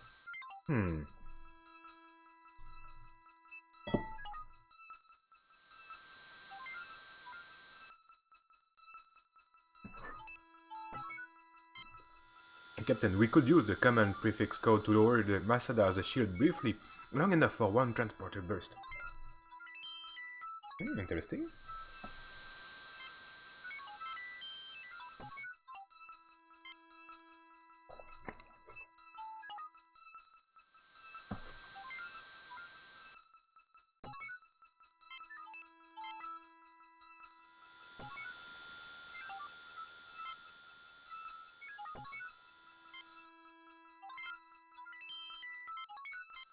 Oh, send the prefix code, yes.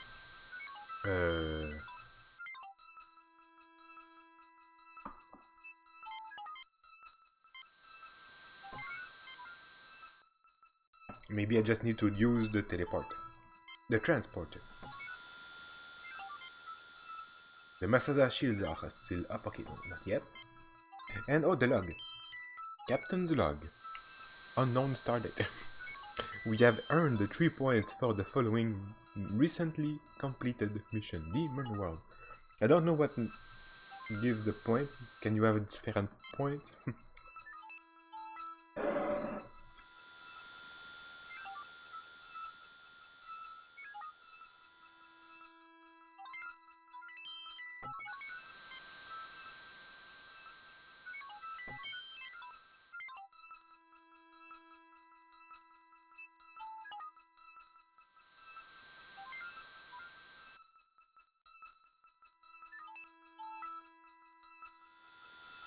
What is the command prefix code?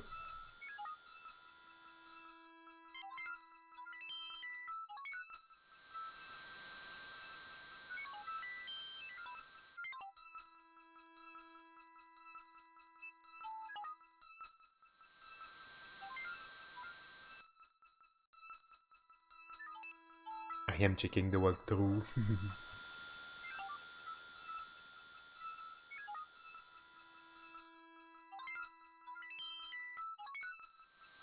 Okay.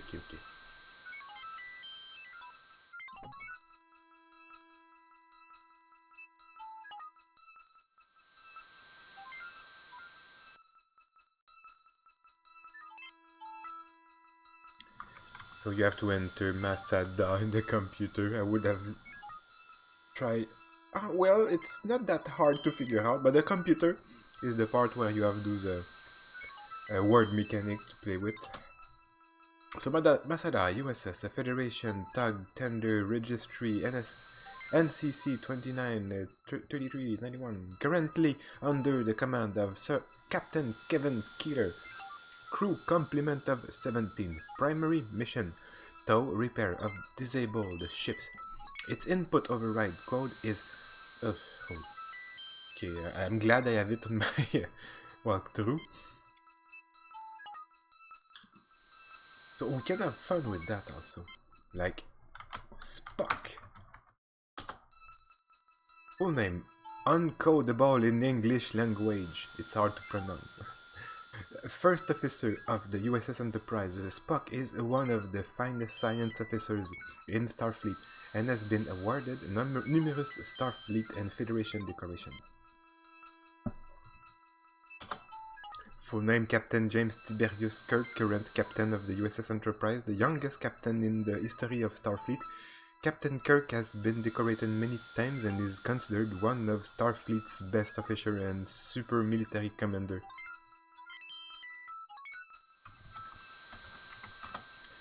Chief Navigator of the USS Enterprise, Ensign Chekhov, has been decorated several times for valor. This guy appeared like in the half of the second season of the show. A young new cast. He was 20 years old, 22 years old at the time. Sulu, it was by George Takei. He's a Japanese guy who went into an American concentration camp for Japanese when he was young during the World War II, and then became an actor. Full name: Lieutenant Hikaru Sulu, Chief Helmsman of the USS Enterprise. Sulu is considered one of the most capable officers in Starfleet. Hikaru graduated near the top of his class at the Academy and considered an excellent military tactician.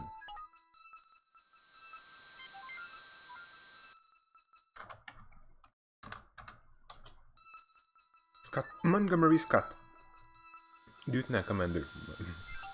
Chief Engineer of the USS Enterprise. Montgomery Scott is one of the most respected engineers in Starfleet and has published numerous papers on starship engineering. Scott is considered the foremost expert on the engine system of the Constitution-class starships.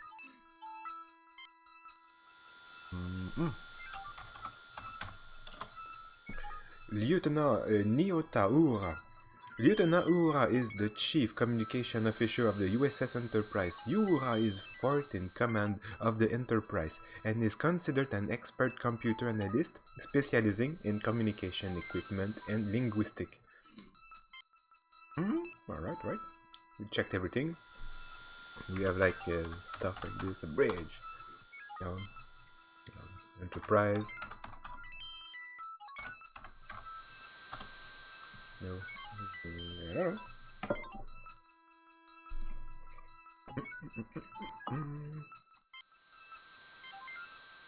So this you have to note to write it down on a piece of paper, but I have my walkthrough, so it's fine.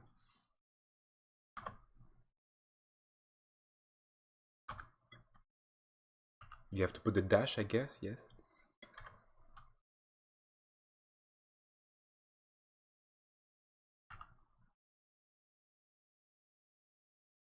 Three, 8, 2, 9.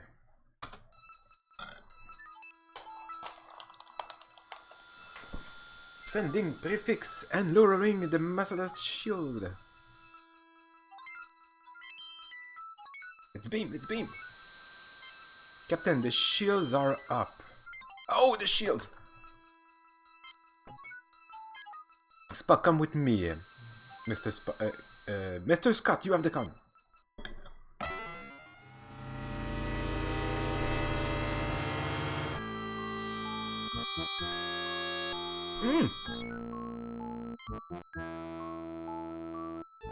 This man was obviously the transporter engineer. He is unconscious but alive.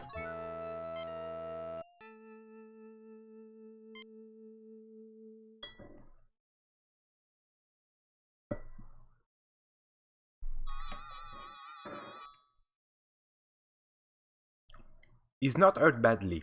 I can revive him. Okay. Let's take a look at the environment. Oh, the medkit, of course.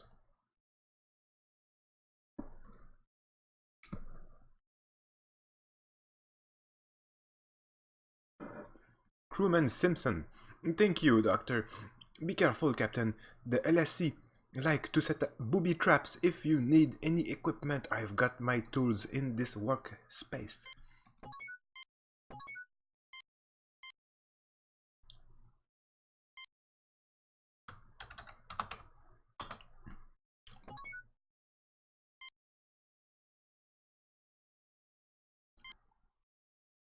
Whoa, whoa, whoa, whoa, whoa, whoa, whoa.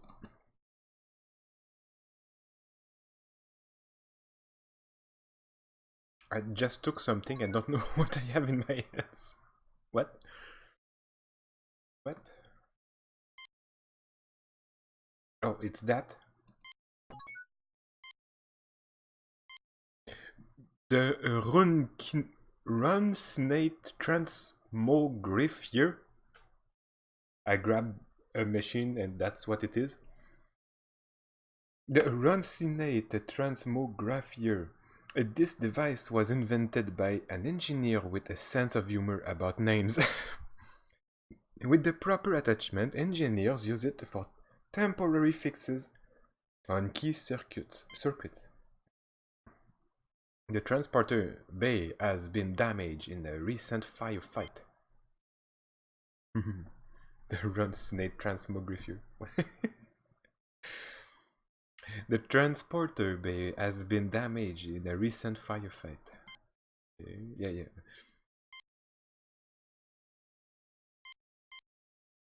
A small bomb appears to have damaged the transporter controls. The doors have been scarred by the phase of fire. There was a battle here. Spock quietly analyzed the damage area of this transporter room. Lieutenant Christensen now stands ready. McCoy wonders how many patients will have on this mission. James T. Kirk cautiously watches the area. Get what you can from this area and let's get moving. Captain, a thorough analysis is required. Okay, but let's not stay too long in one place. Well, Jim, there is one thing I can tell you. I don't like LSC. I can't see them winning many popularity contest bonds. They can forget about my vote. This is just like the raid on the Damocles station, hard, fast, and dirty. When this operation is complete, Captain, we should have Mr. Scott or transporter chief Kyle come here to assist with the repairs. Let's not look too far ahead, Mr. Spock. Okay. And that guy? I suppose I should be grateful to see anyone after that. I was there. Well, with any luck, you won't have to worry about that for quite some time. Provided that the LSC don't have anything to say about it. Okay. Right.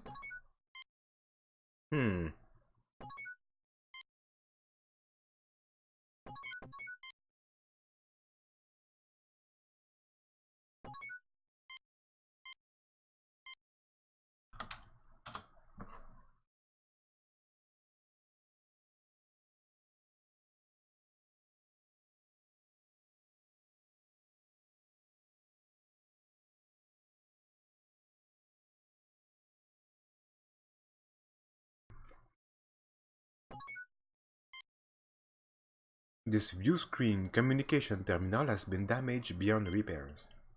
Fubar. You are in the typical starship corridor.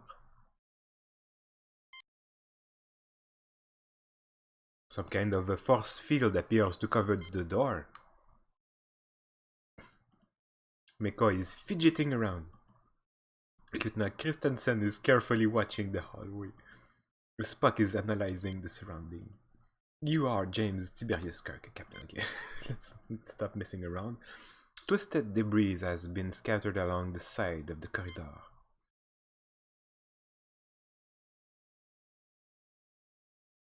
According to the deck plans of this class of starship, this is the entrance to the ship's bridge. The brig? 53 years old today, yes.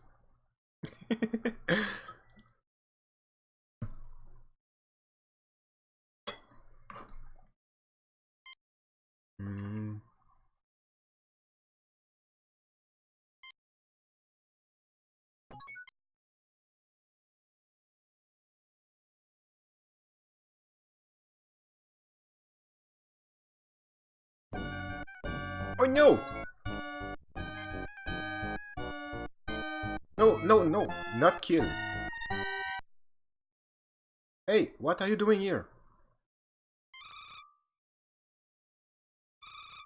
Zoop zoop. Okay, got them. Phaser set to stun. Hehe.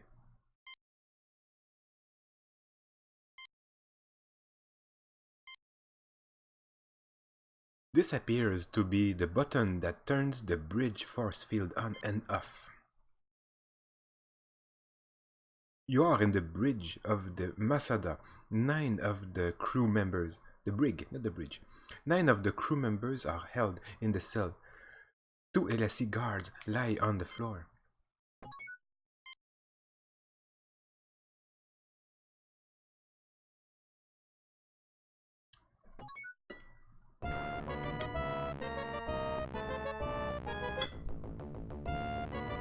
Oh no! You have set off some type of booby trap.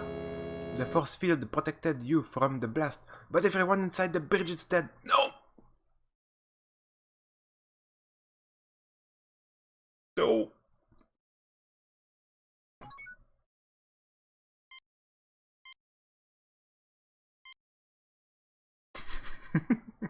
Okay, we got the thing here. Oh, I forgot also to check the tricorder. Even our most efficient chief engineer Scott would have trouble repairing this damage. Yeah.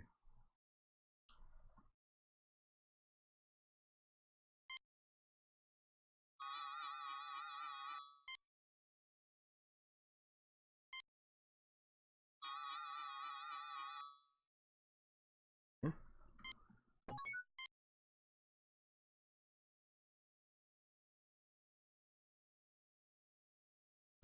Okay. Tricorder maybe.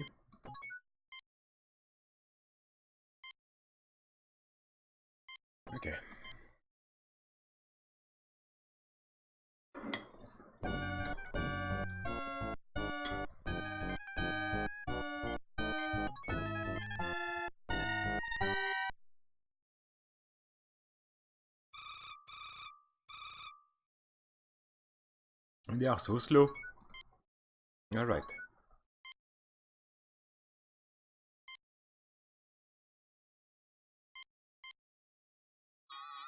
Captain, the switch has been booby-trapped to detonate a bomb, presumably inside the brig somewhere. Haha. Okay. Let's use the thingy. Nothing happens.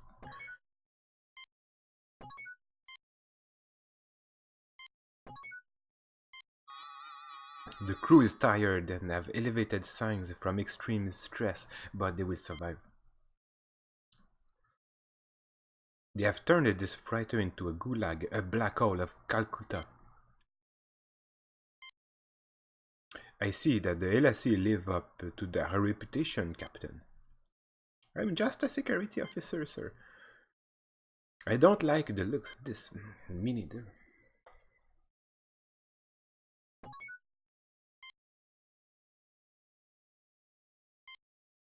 I strongly recommend that we keep our silence, Captain. The LSE are quite capable of tracking any communication from within this vessel.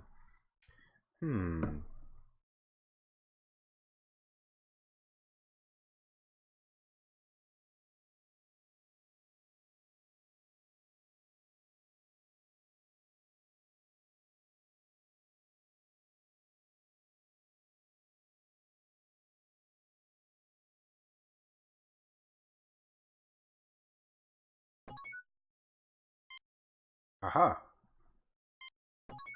What's that? Oh, it's the guard.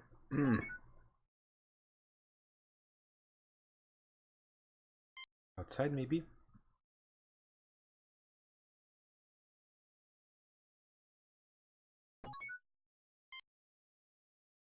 Oh, a tangle of mangled equipment reduced to junk. There are the remains of 5 phasers without power packs, a drained phaser welder, and scraps of wires and uncertain bits of metal junk.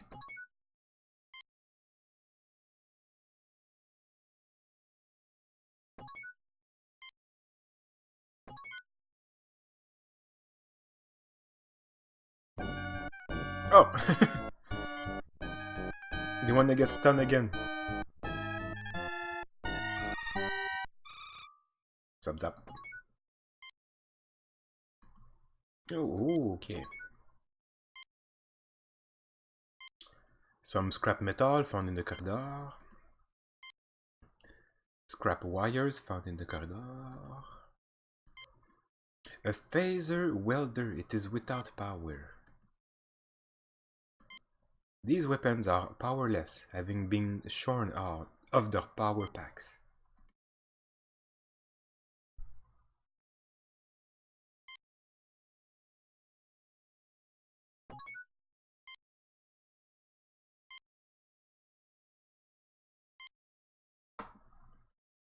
Wires.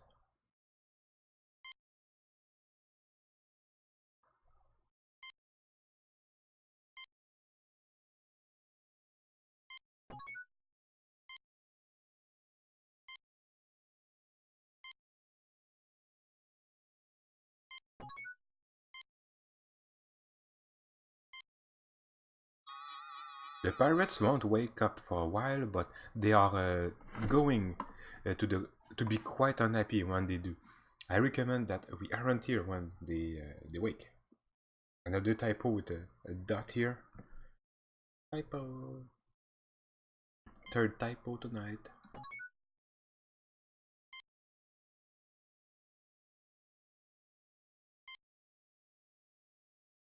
Hmm.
Oh.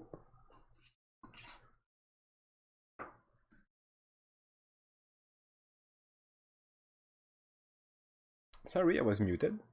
I think that does it. Come a bit for the transmogrifier now. Now I can continue repairs on the transmogrifier controls.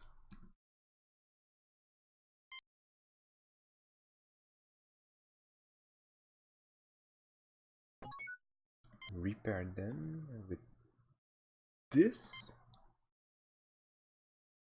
What?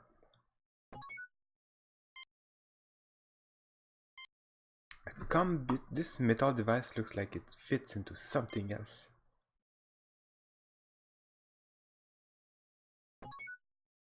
Another object. This. The parts fit together satisfactorily. What the heck?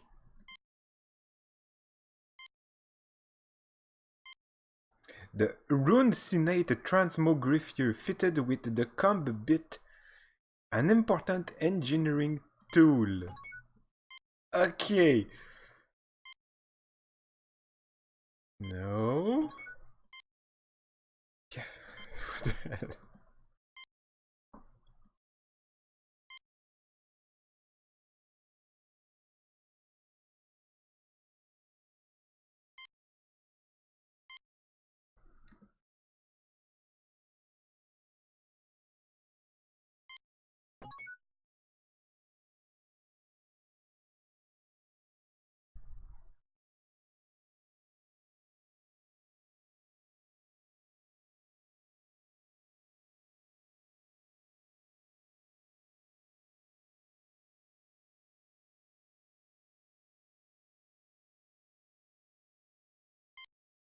Okay, I'm cheating a little. Use Spock on the wires. No. Spock. Oh, wait. These wires look like a modification of some sort. So the wires are something else. No, no, no, no. Oh. Spock, see if you can disarm this. Oh, okay, I will do my best, Captain. Oh, Spock was speaking with Yellow. Snip. There, I believe the bomb is now defused, Captain. Ah, we just had to use Spock for the bomb.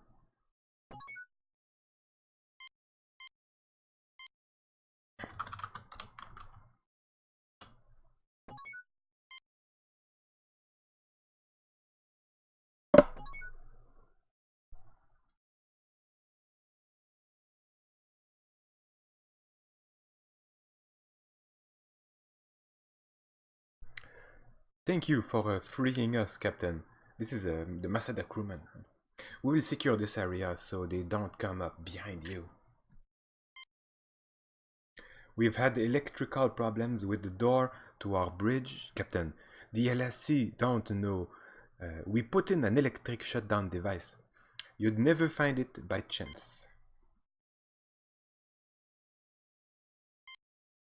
But if you used a charge phaser wielder 2 feet to the left of the door and 1 foot off the ground,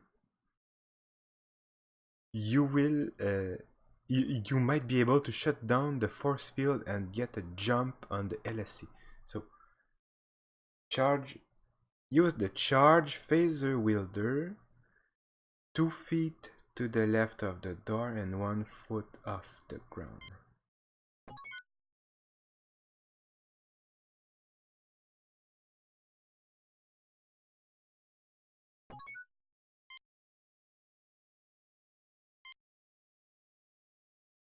Like that. The field is absorbing the energy. What? Again.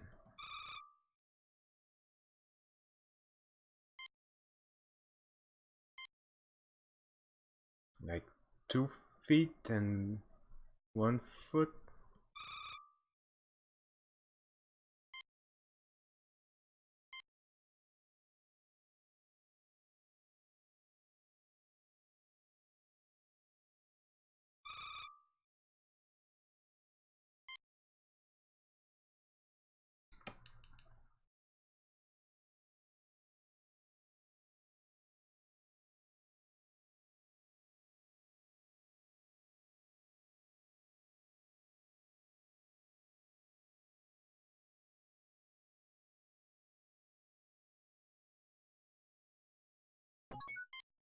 I think there is something else to do here first. Oh, huh, look at that. This guard is tied up. Yeah, there's something behind. The brig, what's that? The bomb located just inside the force field. Yeah, the bomb. Can you get the bomb? The bomb! You failed to obtain anything. There we go.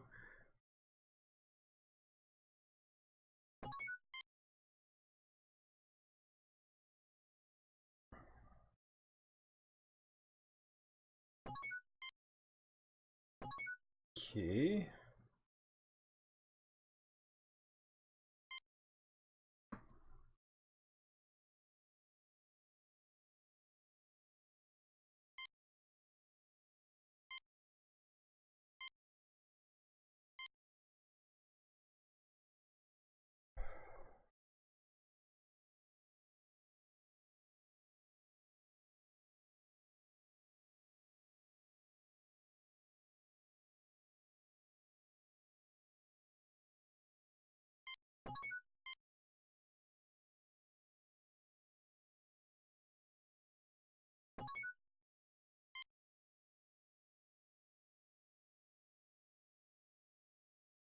Okay, we need more wires.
I attached these here.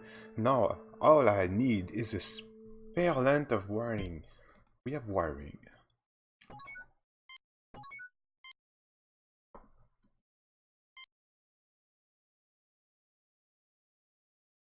The controls are set for just inside the bridge door, Captain. Mr. Spock, you're a genius.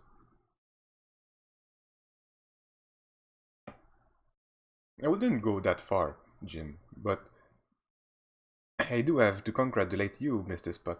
Now we can really risk shooting our atoms around the universe. Is this really necessary, Jim? Analysis, Lieutenant Christensen. Security analysis, sir. If we transport onto the bridge, we will have the drop on them, assuming Mr. Spock has the transporter working properly. If we could get past the force field on the door of the bridge, we should be able to surprise them for sure. Since we have a bomb, Captain, we could rearm it, transport it to the bridge, and perhaps the LSC will flee into the hallway. Then we could capture them.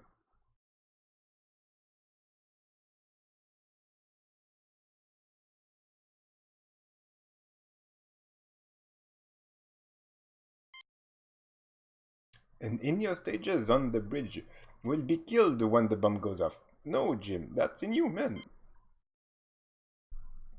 You say nothing of the possible damage the bridge controls.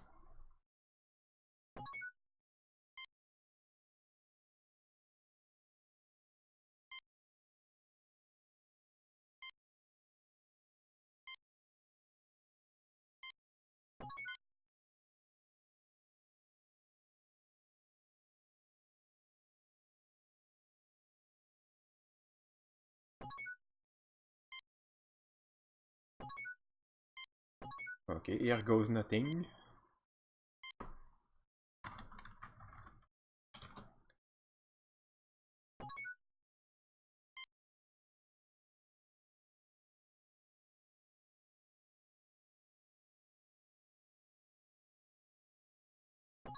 Oh, the transporter pads. The transporter bay has been damaged in a recent firefight.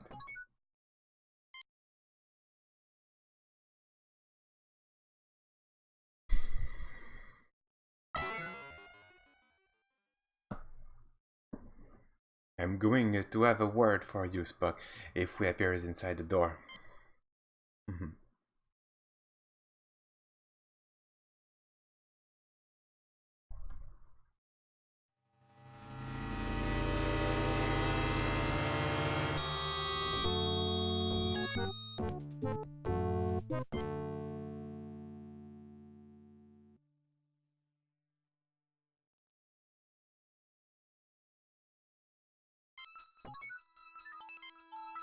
Let's talk.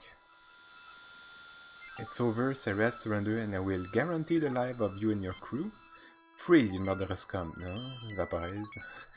Second mate, LSC. Don't do anything foolish. I still have a gambit or two left, my friend. A blow struck for freedom, Captain. Now I surrender. Warning, orbital decay detected. Warning. Ah. Uh.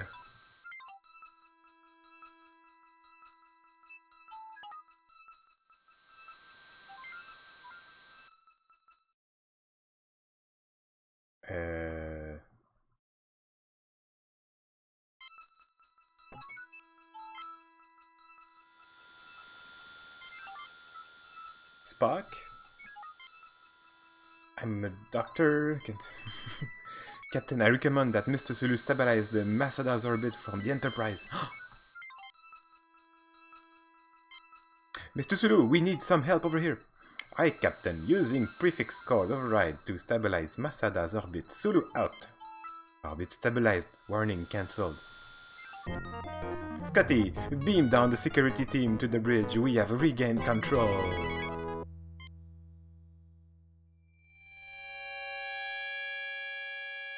Mr. Scott, beam us out of here. Aye, Captain.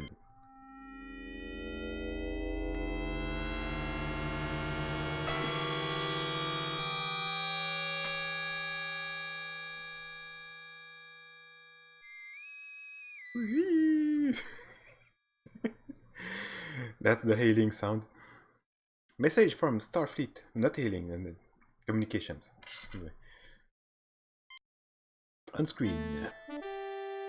We have read your report on the problems at Beta Miami, then evaluate your performance at 74%. Hey, you and your crew received 2 commendation points. Trying to hold a Federation starship captive. Can you believe it? Since we just witnessed that very event, Doctor, I am surprised you ask. Oh, there was more reading to do, I skipped. It was a rhetorical question, Spock, so we skipped the mission briefing. That took quite a bit of organization to seize the starship. Think we'll see more of the LSC pirates? The LSC pirates, I don't remember them anywhere in the series. I will try to track them down in the Memory Alpha Center, the wiki for Star Trek. Undoubtedly, Captain. I suspect they have considerably more resources to draw on. So do I. Sulu, take us out of here.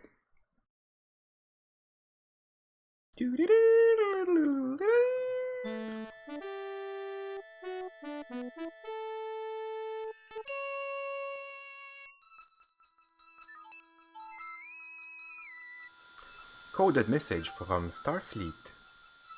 Just a sec.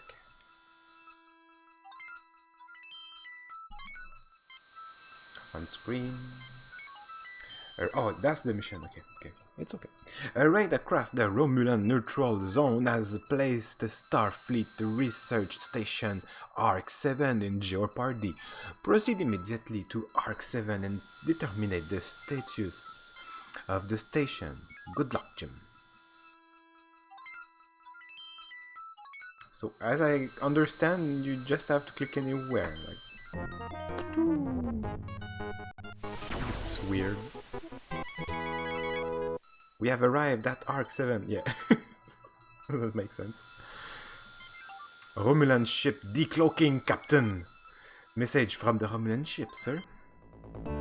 Those are the bad guys. Treachery. We are aware of Federation plans. Prepare to die. Oh no! They are arming weapons, Captain. Shield. Weapon. There we go.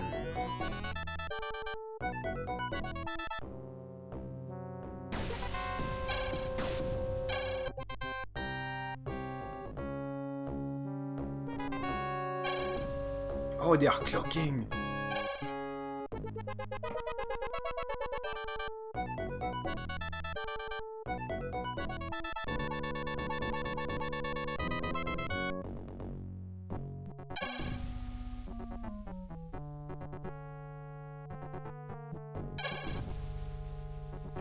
I can still see them.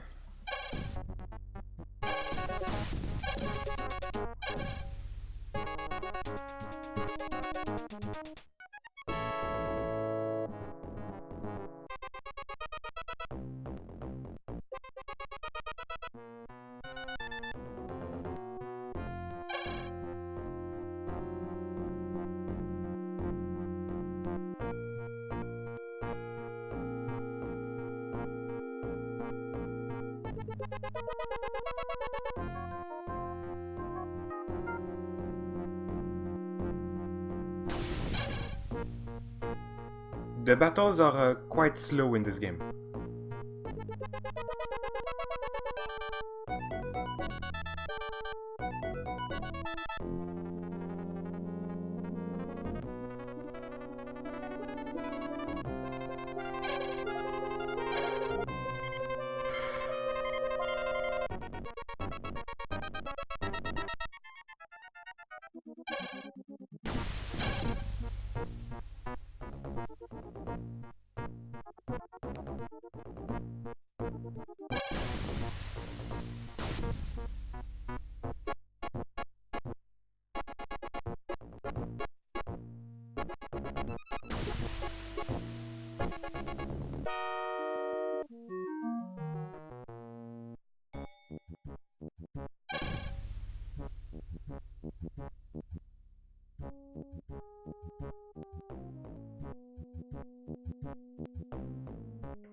Deactivated a self-destruct device rather than be captured, Captain.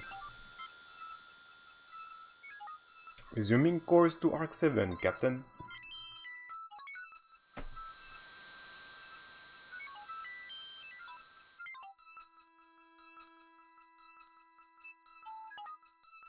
Just a minute, please.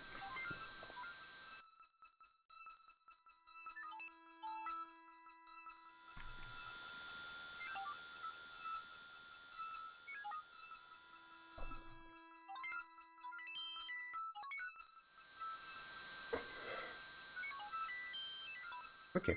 Captain, there is an auto beacon broadcasting from the station. Warning, warning. As per UFP regulation, paragraph 3, this base is currently under a class 3 biohazard alert. All personnel are ordered to stay away from this base unless they are part of a biohazard response team.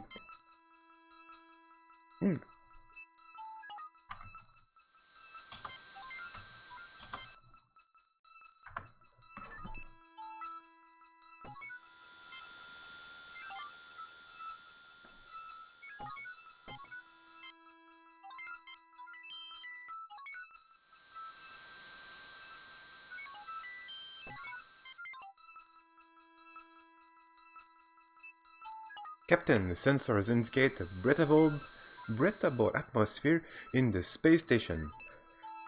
It seems that whatever Arc 7's intention, it managed to create a biohazard that is deadly to Romulans. 17 humans and 10 Romulans are on the station. The humans are all in perfect health, so it seems we can beam over without any fear of contamination.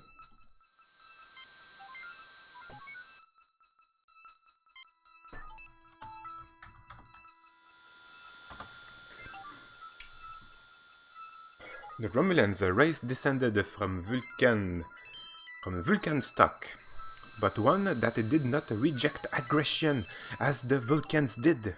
So that's what the Romulans are. They are the aggressive cousins of the Vulcans. On a sensor, the two races appear very similar. Their individuals are known for being more passionate and emotional than their Vulcan counterparts. They currently use ships of Klingons' design, suggesting to some the Klingons are maintaining them as a client state to antagonize the Federation in a move that circumvent the Organian peace treaty.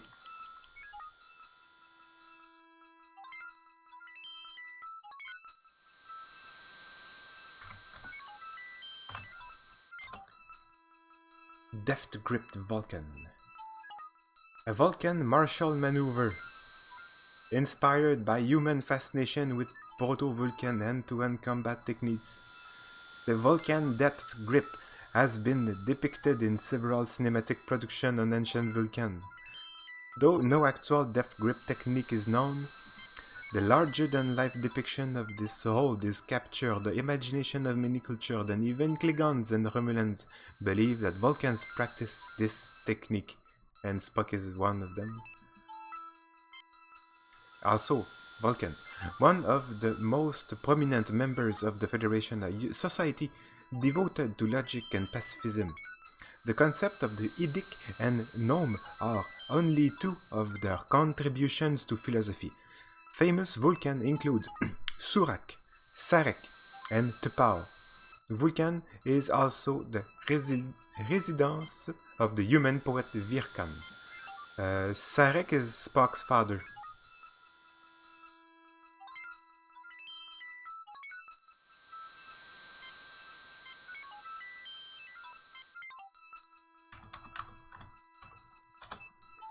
Oh.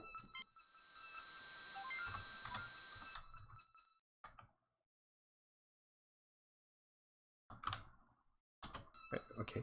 The United Federation of Planets, a body devoted to galactic peace and cultural and scientific advancement, which comes from it provides the Prime Directive, which is the first mission of everyone. If anything occurs, we always have to follow the Prime Directives, which forbids us to interact in any cultural civilization. They have to take their own choices with whatever happens, but we need to be able to envoy a diplomatic envoy to be able to accept them in the Federation. But it is also an obligation. The Prime Directive is an obligation to follow and pursue the exploration for life forms and communication with other cultures in civilizations. What else? Klingons. A humanoid life forms that it is suspected has used genetic manipulation to stratify their population. Their homeworld is Klingons' culture is based on the principle of survival of the fittest, either through guile or physical force. Principle of honor are used to prevent the culture from killing itself completely. But these principles are extended outside their species only to non-Klingons who have proved themselves in battle. Negotiations over planets in the disputed area have been slowly advancing, hindered by recent Klingon technology exchanges with the Romulans. The Klingon Empire itself is economically backward and poorly organized, but their military force is extremely formidable.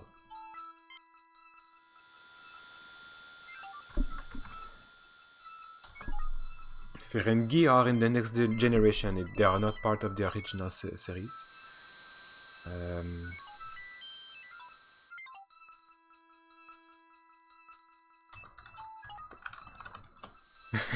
The Korobonite, it's an episode called the Korobonite Maneuver. This is where the whole running gag about bluffing and even the poker comes from it. And it comes from the famous Kirk special maneuver to get himself out of a risky, very dangerous, impossible to survive a situation, which is to bluff and fake a communication to Starfleet and open a channel with a easily breakable code to encryption and say, we have no chance of survival and winning this battle, so we have to advise all starship vessels 2,000 kilometers around the sector that we will use the Korobonite shield, which will absorb all the energy of the attack and project it all around and destroy the sector. So and it's a big bluff, and you see all the ships like they turn around and they go away. It's a big joke. So you have to beam. There has nothing much to do. Maybe there is information about ARC-7. Yeah, highly sophisticated archaeology project looking into the origin of life in the universe. The project is being led by Dr. Carol Marcus, who, along with a crew of 17 members, is dedicated to unlock the mystery of life. Further information is classified. Oh wait. Carol Marcus. Nope. Carol. Yeah. Okay. The current chief of research on Station ARC-7, Carol Marcus, is an expert on molecular biology, bioprotein development, cell mutation science, and radiation science. Dr. Marcus has been offered many posts in the Federation but refuses to be involved in any project which may have a direct military application. Nice. Nice.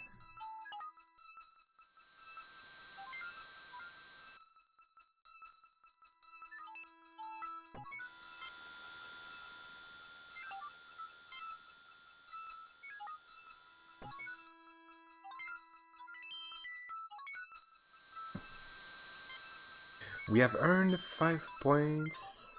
Yay.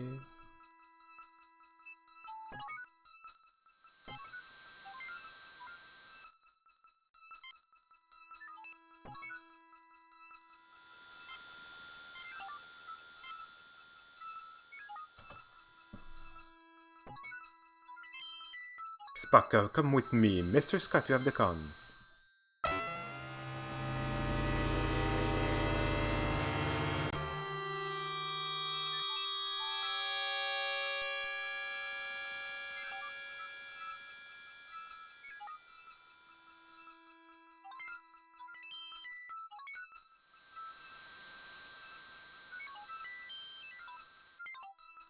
Okay, what do we have? Oh, that's a bird of prey, a Romulan ship.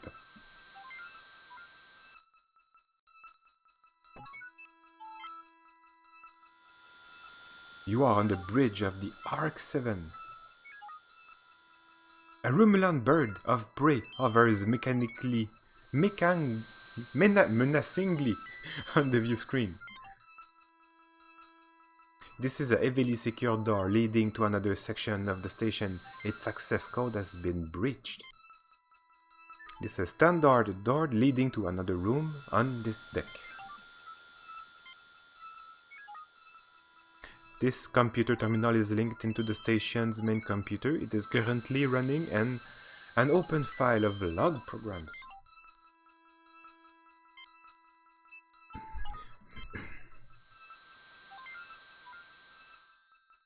James Kirch, watch.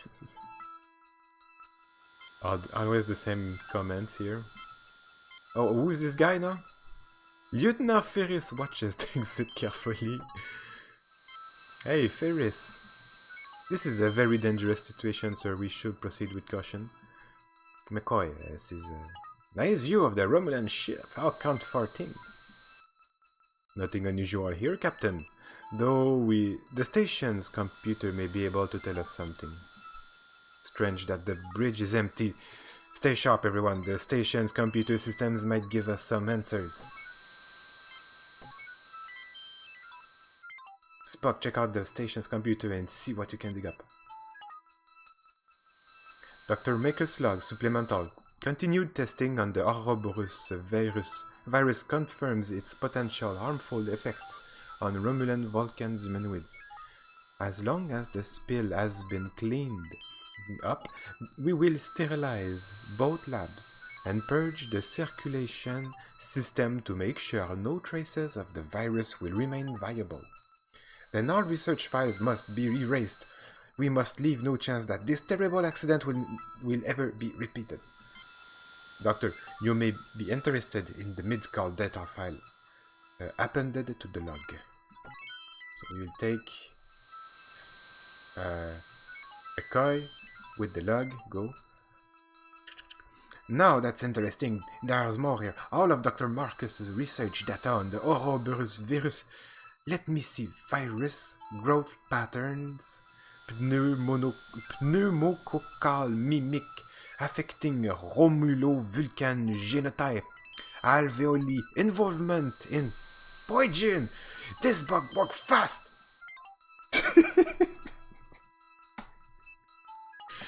Exactly like in the show. There's a lot of charisma in this show. I love it. And the colors, it's all awesome. I love this game. And nice techno babble here. Is this really the time to catch up on your reading, Doctor?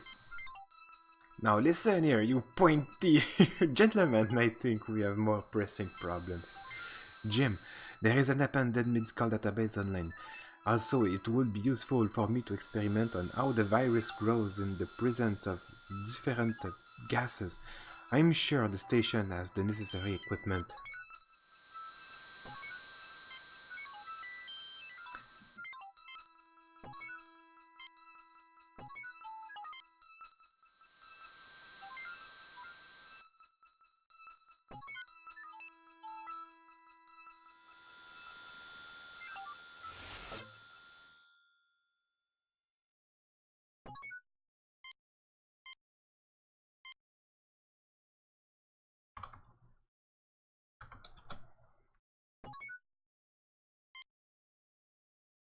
This is a storage cabinet.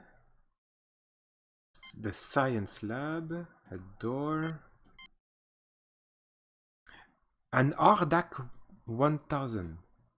The last word in molecular replication, one of the most advanced pieces of scientific equipment ever constructed. Wow. It will take us several hours to get this machine working, Captain. I do not believe we will need it. The synthesis chamber should be able to give us what we need.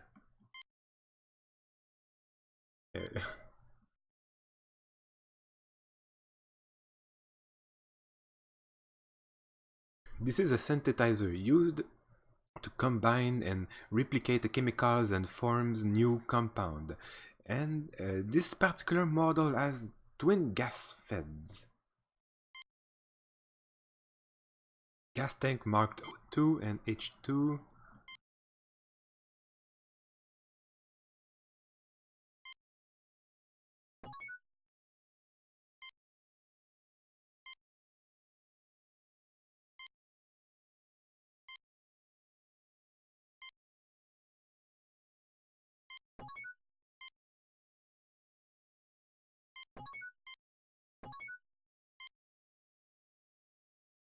Oh, this part here, nothing happened. This is a synthesizer used to combine and replicate chemicals and... Oh no, okay, the same thing. Let's go in the door.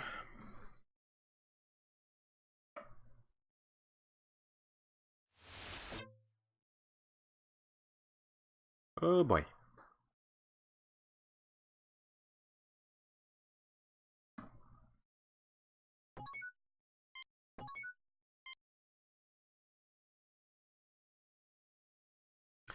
A distillator used to isolate specific compounds from a raw material.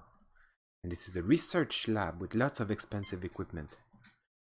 An access ladder, it appears to lead to the next deck below. Nice. A device to accelerate neutrinos. Not much good for anything else.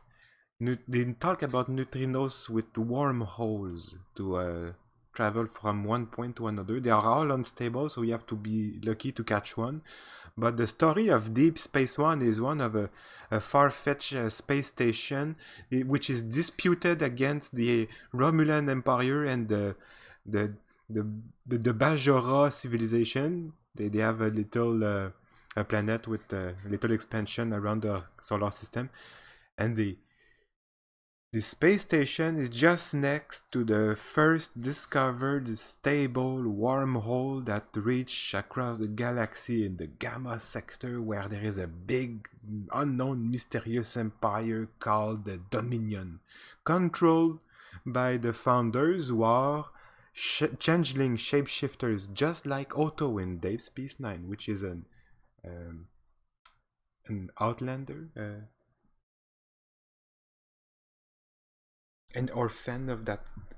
Anyway, it's a big story. That's why there are 7 seasons for Deep Space Nine. Okay, and oh, look at that. Well, it's Mimi.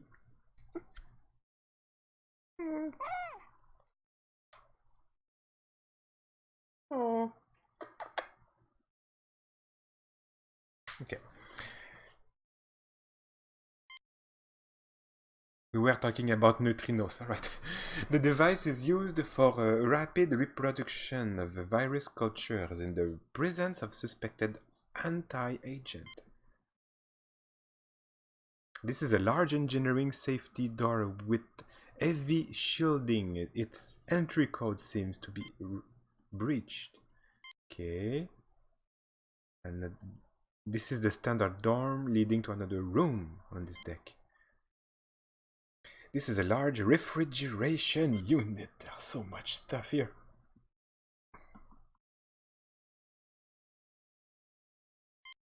Okay, I will go back here. I have an idea. Oh no, not here. Okay, this is the place. Alright, alright. I see. I came from that door.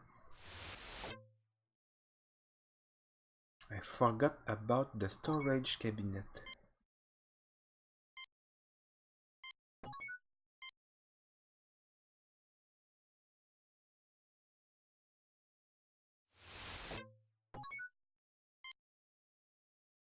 A small field effect anti-gravity unit useful for moving things too heavy to lift and carry by muscle alone. You see that often in all the Star Trek.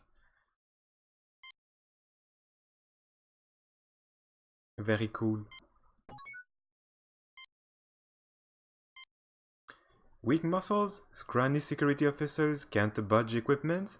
No problem, just use this and the anti-grav unit. Thing to do here, I guess. The can looks much too heavy to carry, so... Oh.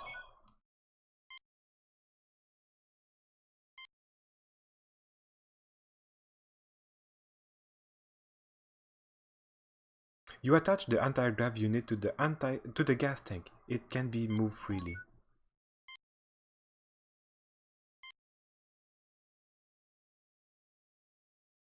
Okay, I just got the O2 though. Why? This large bulky canister contains oxygen in gaseous form. Okay. Cough, cough. Nothing happens.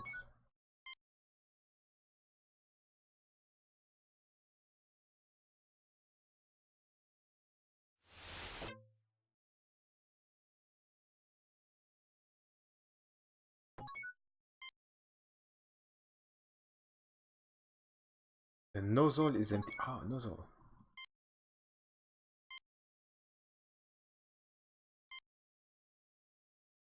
That's for virus culture only. Careful, Jim. That's a distillator, not a can opener. Huh.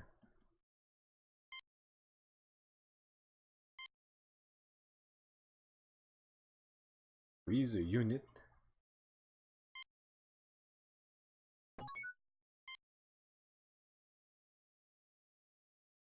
I will check downstairs. Oh! A spot.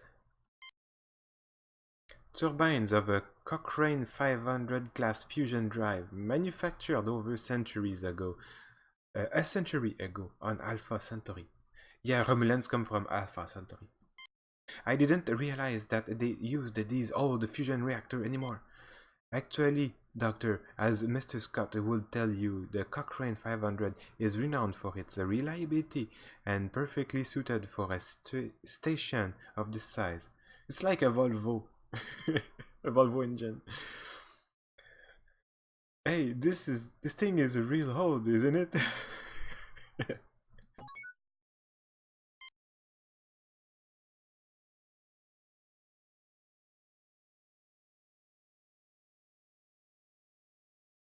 Large wrench.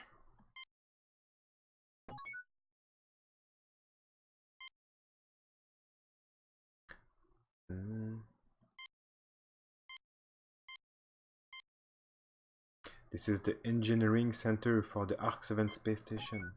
Let's do something about that. Nope.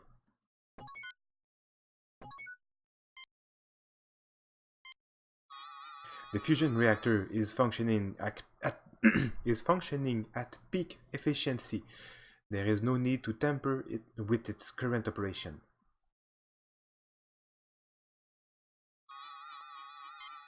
Okay.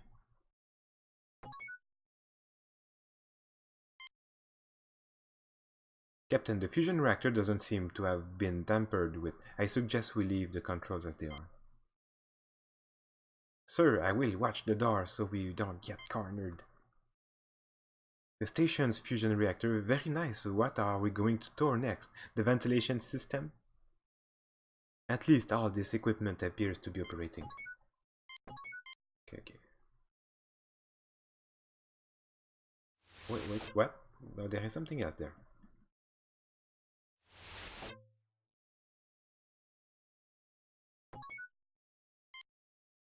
This is a service access panel permitting used up or worn materials to be placed.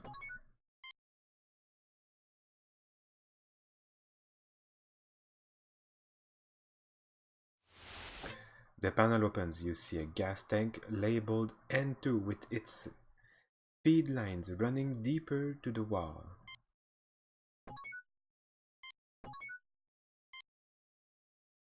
N2 gas tank.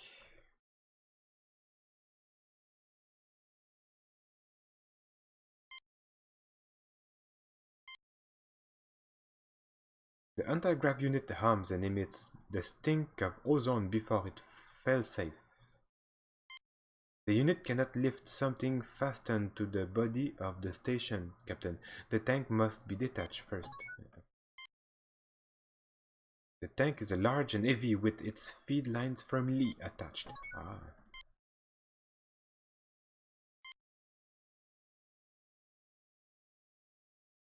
The tank detaches easily with the wrench. Guess this made it easier to replace the tank energy every so often, eh, Captain?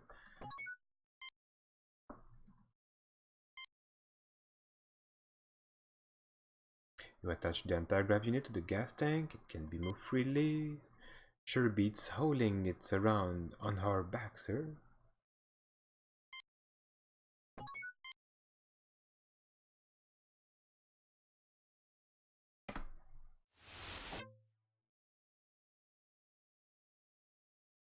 Can check down.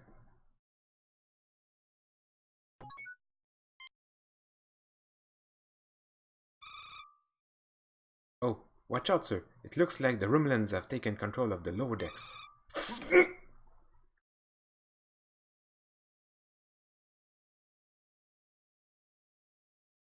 Hey! Restart the game. It was a bit further previously. Okay. Fine. Description. Load game, yeah. It's okay. Oh, so we can take them all with the anti-grav unit.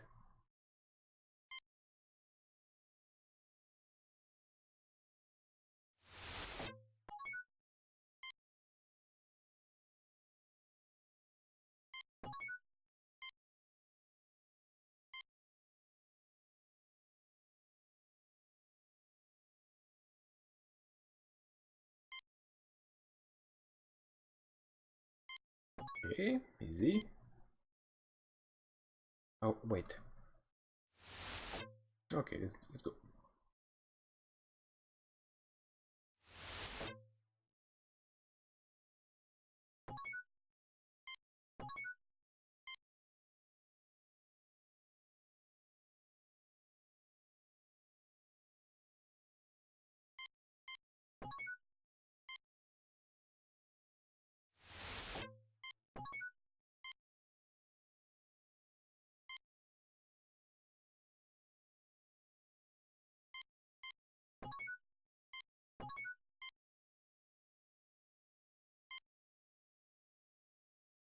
Okay, we got them all.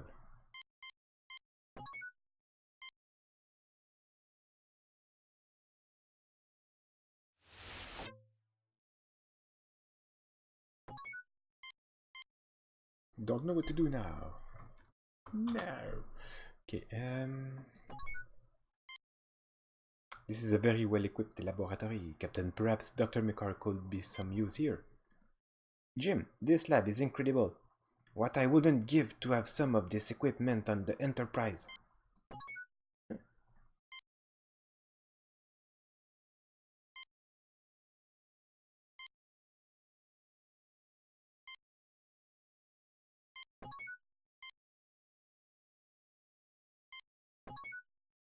Chamber is empty.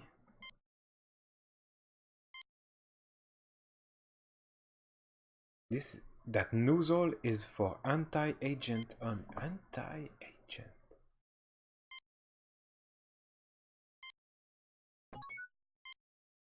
Oh.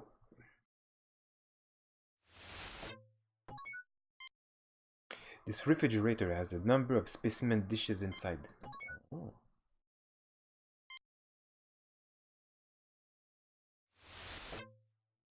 Ah, so, okay.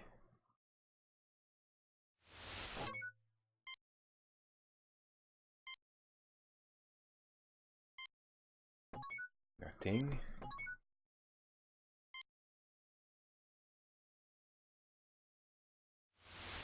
No.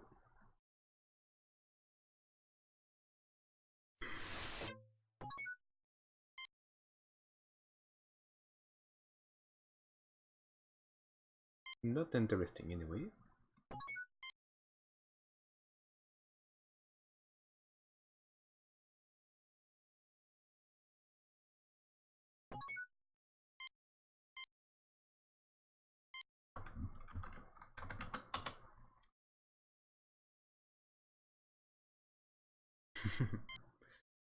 Hmm.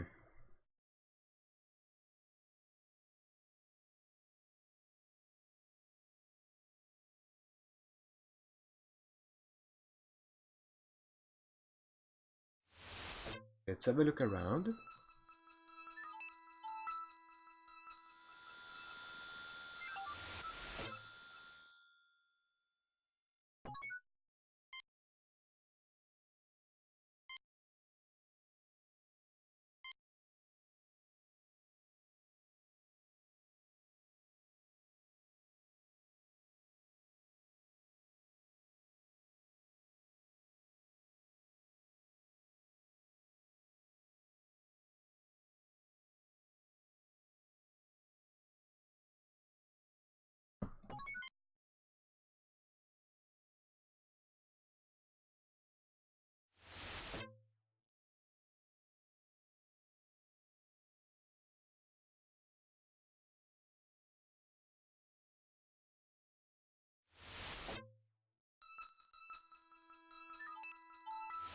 I get confused with these doors. Can I do something with the wrench?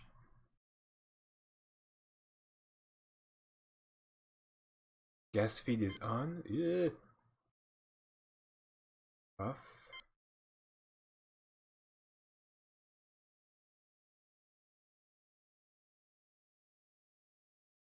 Oh!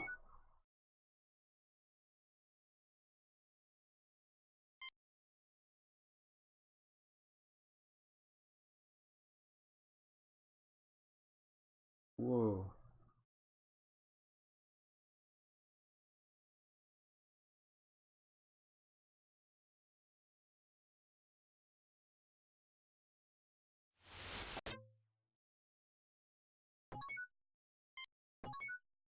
Did I try to get that?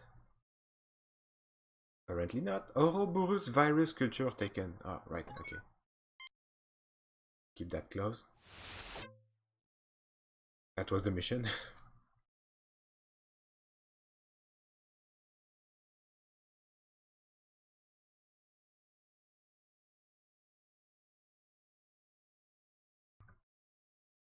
Hmm. So we have the virus now. There are lots of virus culture dishes, all of them labeled Ouroboros virus danger. Yeah.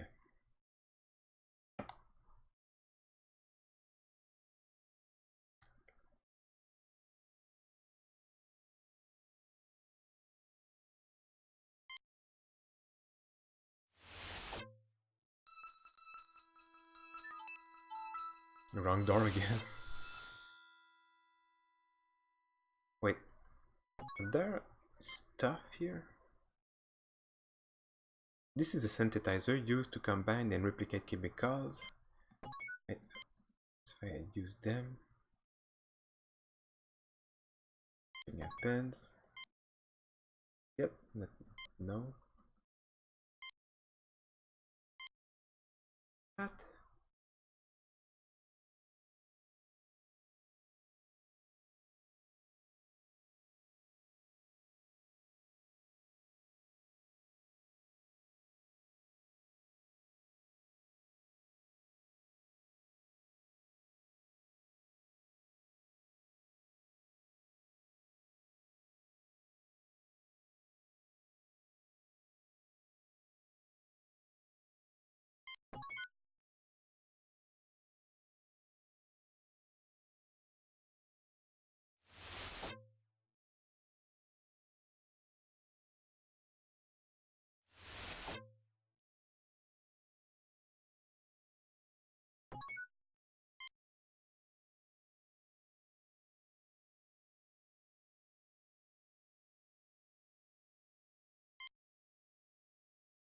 How did I beat this game when I was young? This is so puzzling. You have to play with chemicals, but I don't understand why.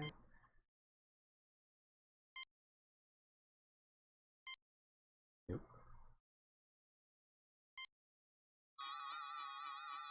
Residue of viral agent is still within the chamber.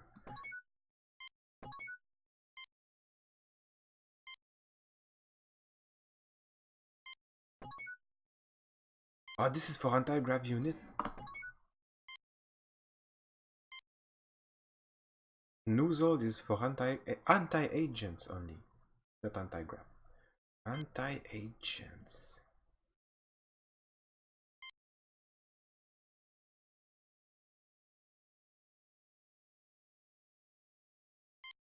This tier.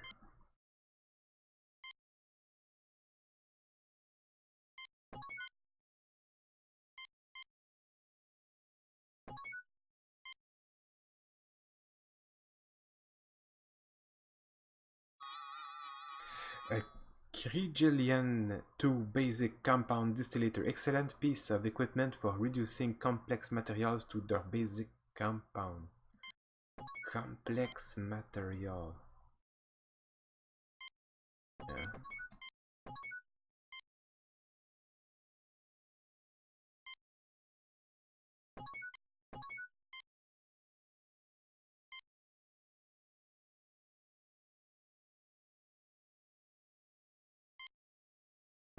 Anti-agents.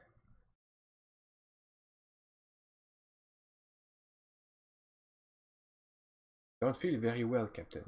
Huh?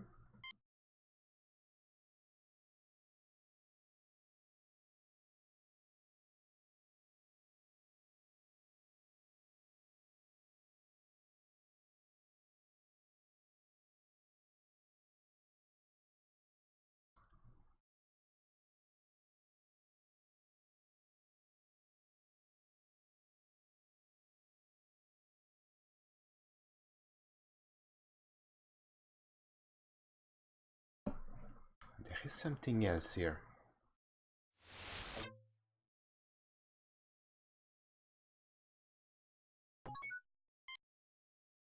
Oh, this is an engineering access panel allowing repairs to be made in the interior wiring on the equipment. Wrench.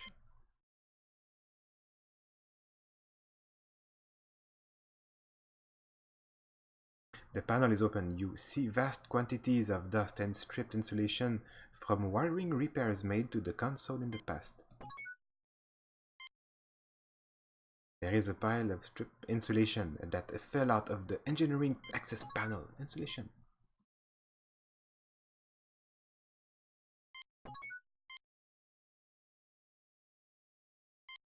Wiring repair jobs sometimes make a mess. This insulation was left over from someone who thought their repairs were good enough. Okay, we just needed that, I guess.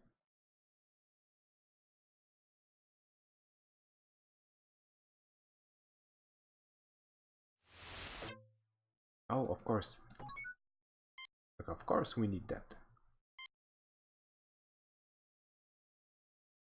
You have distilled a quantity of polyberyl carbonate with the insulation.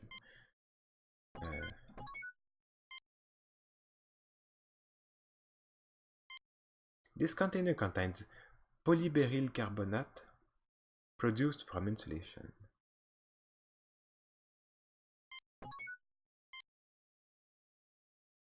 Yes, we put that there. No.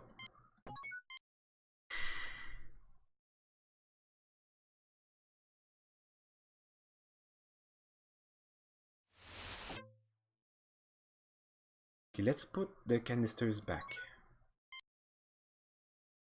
So the O2 first.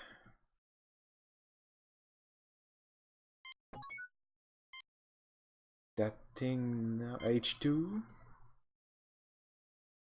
Okay, I guess we need the wrench like the other canister.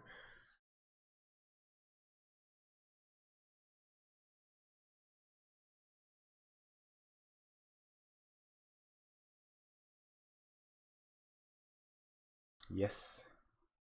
Gas feed is on.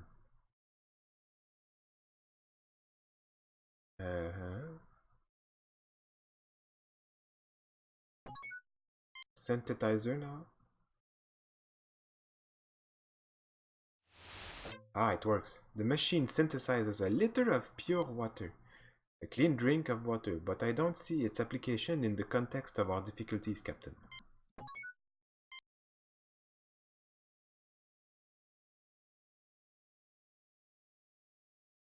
Take a 1 liter container of pure water.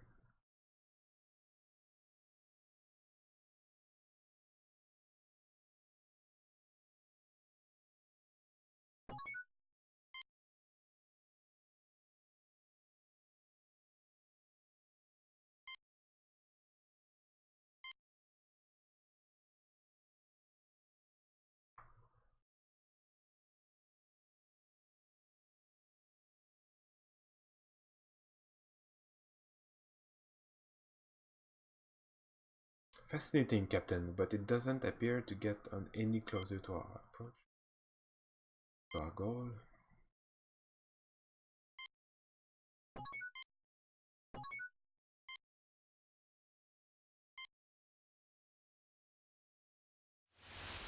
Aha.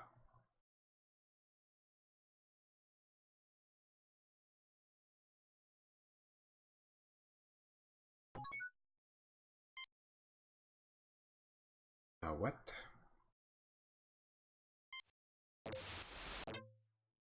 The machine synthesizes 1 liter of TLTDH gas. An unusual compound, Captain. It can induce laughter and feelings of exhilaration in some, much the way nitrous oxide affects humans. It doesn't affect our Vulcans, of course. Actually, Spock. Actually, Doctor. Both the Romulans and Vulcans suffer its effect. Why, that's just dandy. Vulcan's laughing glass. Please, Doctor, this is not a laughing matter.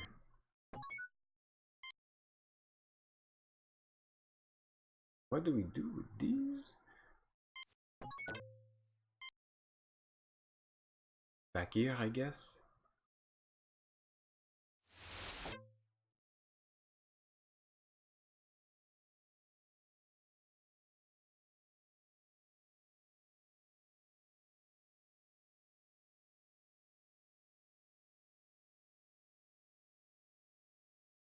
Oh, I see. We have the nitrous canister also.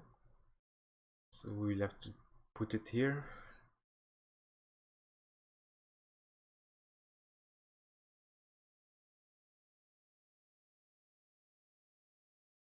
Ton of gas. Yeah, a ton of gas.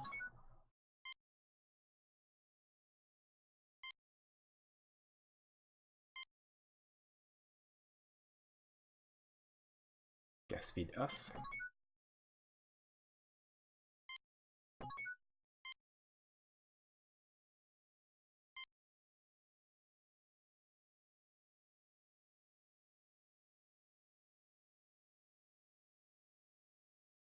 Good.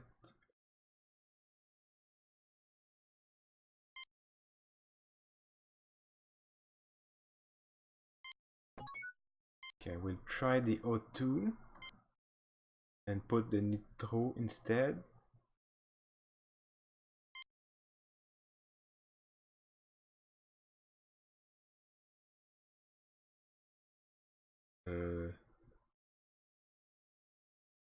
Oh, turn the gas on. Gas feed is on. I'll try this. Oh, a machine synthesizes a liter of ammonia. I hope you don't want me to swab the deck with that, Captain. I think we can set this aside and not worry about it.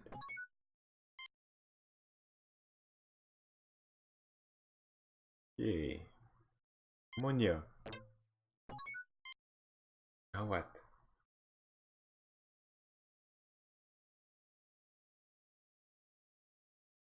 There is one thing I have not tried yet here. It's the virus.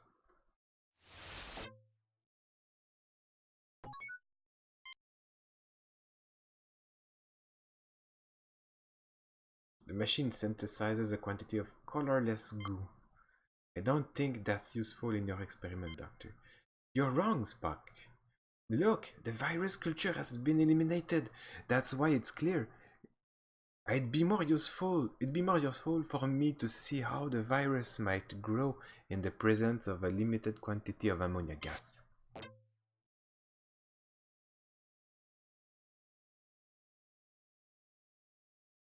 Mm-hmm.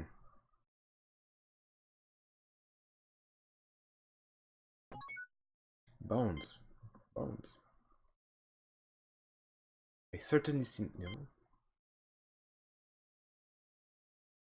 bones. How did I figure this out when I was young? The machine synthesizes a little of ammonia again? No. I hope you don't want me to swallow. I already have one.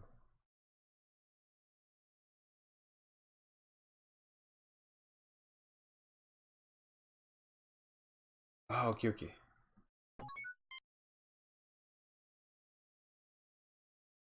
We will try the nozzle now.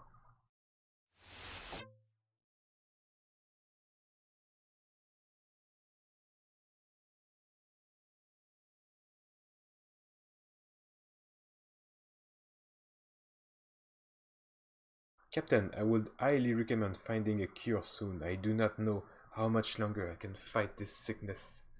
Or Spock. Okay, this is the nozzle.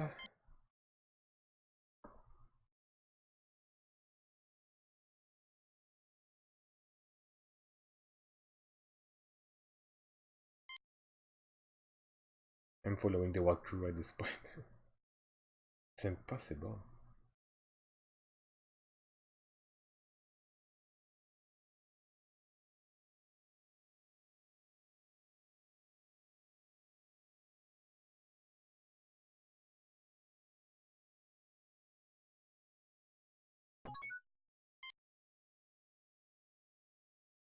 Eh?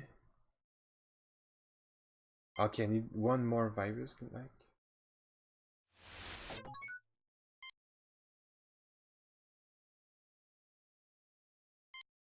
Okay. Get the virus, put it there.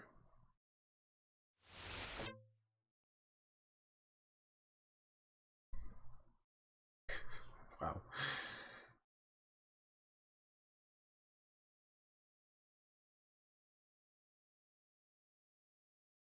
And now you have to use bones in the machine. Eureka! This is a gym.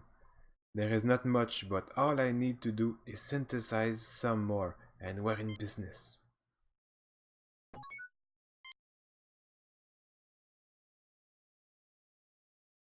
A robust cure sample taken. I guess use cure on the. He said the synthetizer, and that's the synthetizer. No, this is the that's the distiller.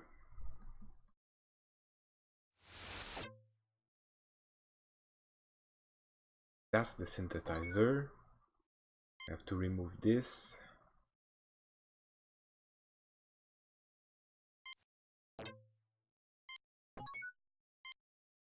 And this in this we have to synthesize this with I think that's with that, yeah.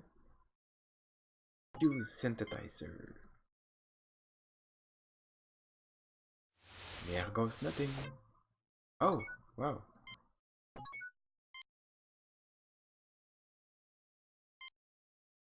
In principle, Captain, the device is quite simple. When this chamber is empty and gas tanks are attached, it will combine the gases to make new compounds. Yeah, we figured that out already. If chemicals are placed in the chamber, the machine will combine them with the gases to create new materials. Simple, he says. The next thing he will tell us that the DNA molecule is simple. Compared to many molecular models, it is, Doctor. I rest my case.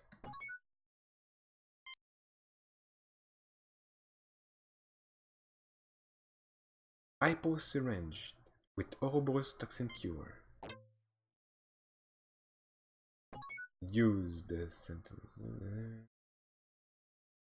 I guess it is time to cure Spock.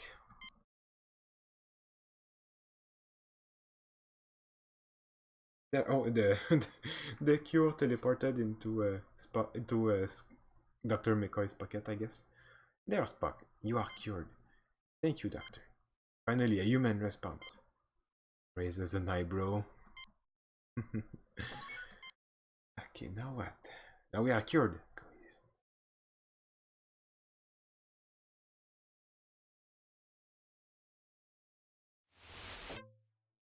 I'm following the walkthrough and it's like, what? Why if you have to look?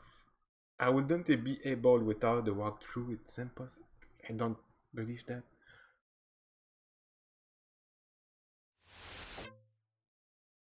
There's supposed to be a vent here. Ah! This is a screen and filter for the ventilation shaft. I don't suppose you'd enjoy the psychological release of a few good belly laughs, Spock. We could open the canister right here if you like. I would strongly recommend against it, Doctor.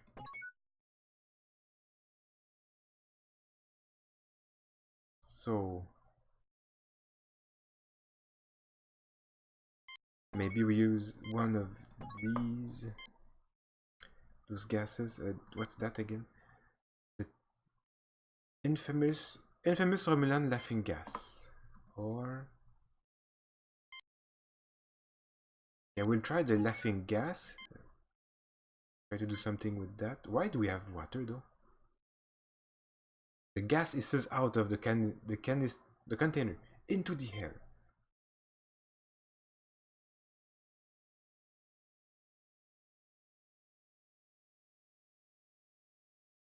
Okay.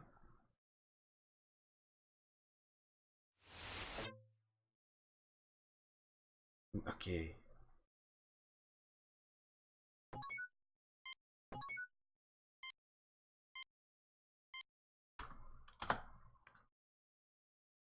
I think it's time to go down.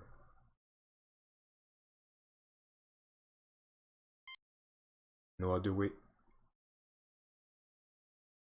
Yeah, the gas worked. The Romulans are knocked out. These Romulans are totally out of it.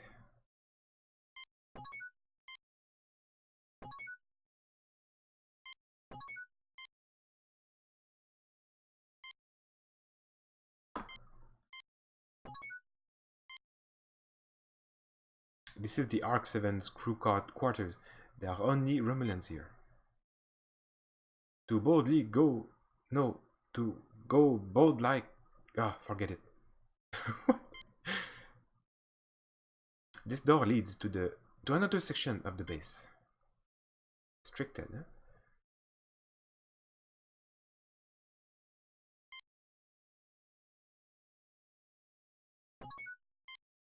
Let's do it. Mr. Spock, why don't you like me? McCoy, why doesn't anybody like me? Whoa.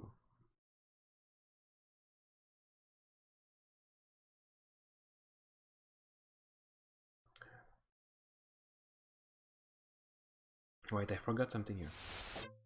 Those Romulans, maybe we can do something about that.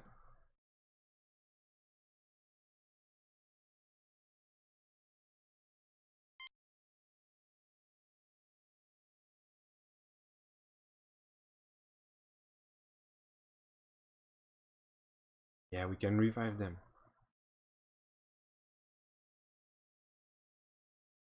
Logic, schmogic. If it feels good, do it.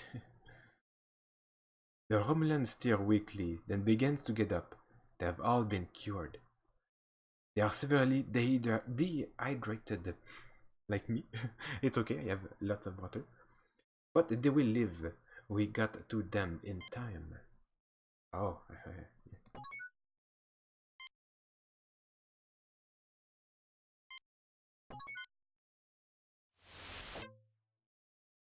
I guess that will give us more points.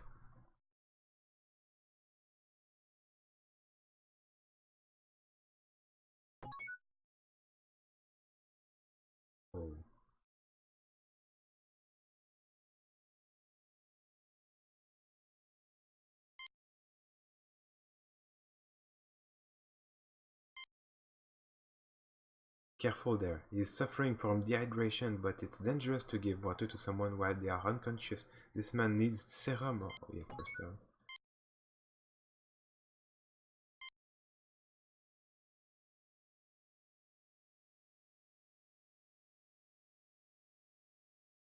The Romulan Priax stirs weakly, then begins to get up. He has been cured. He is severely dehydrated, but he will live.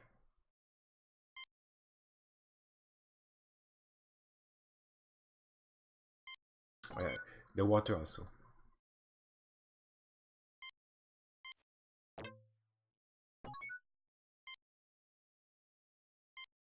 You have to use everything. Not working? Only on the others here? On this guy?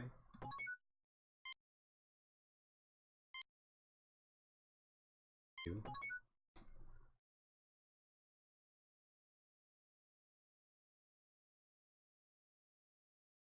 The humans, of course.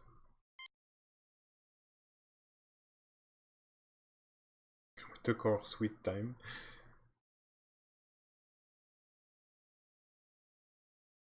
Thank God it's you, Jim. I'm so glad you came. It's Dr. Marcus.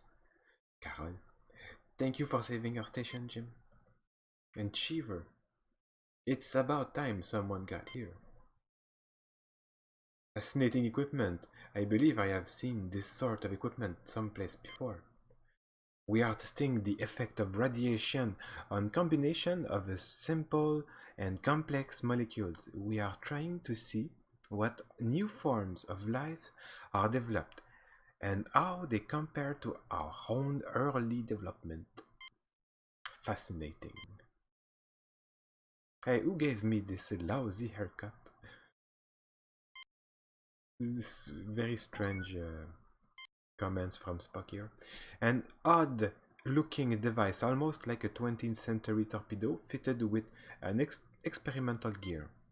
My God, that's some kind of weapon. Everyone on this project is an avowed pacifist, Doctor. Myself included, we do not take weapons. Very advanced research laboratory. Carol Marcus, the research, the assistant and the head of the station research center. Okay, station. Romulan Commander cautiously looking at you. Look at me. I can fly. I can fly. Spock. What? Maybe we need to give water to Spock also. The gas is out of the canister into the air. What? Phew. What a stink. Eh?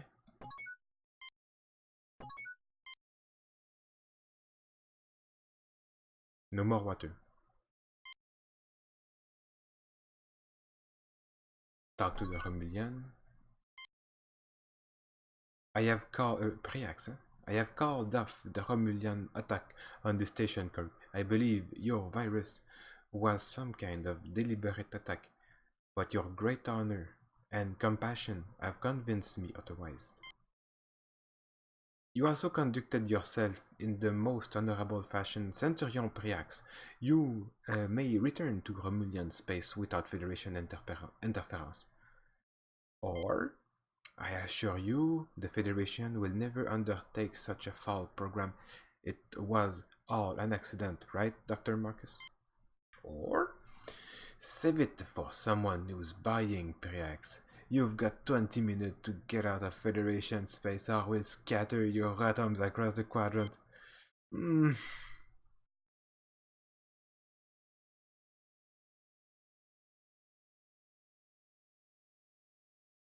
Well, kind of, yeah.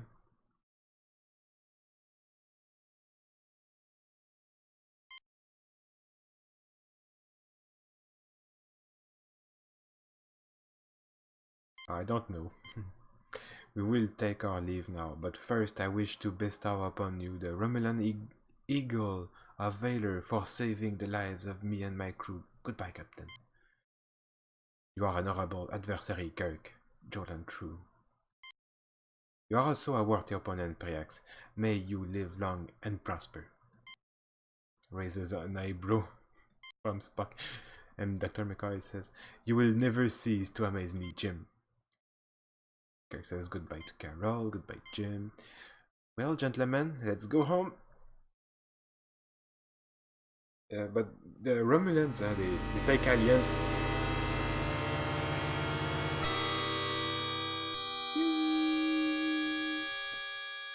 Yeah, the Romulan will ally with the Federation. So we need to stay pacifist with them. Message from Starfleet. On screen, Lieutenant.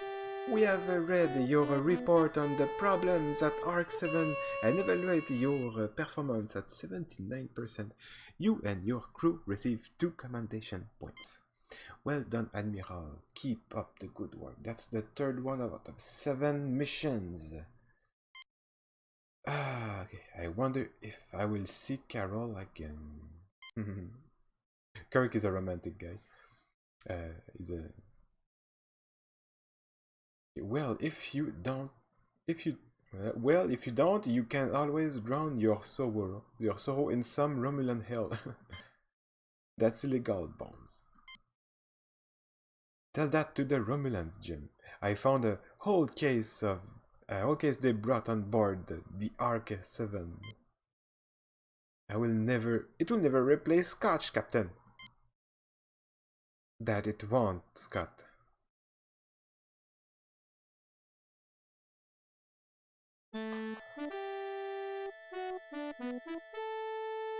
Another fine mess. The 4th mission. We are halfway there. But I need a little break, if you will please excuse me. Let's see the message on screen, Lieutenant. "We have reports of an undetermined number of LSC pirate ships." Again, the LSC in your sector. "You are ordered to proceed to the Harlequin star system immediately and investigate Starfleet." Okay, I will just save. You save.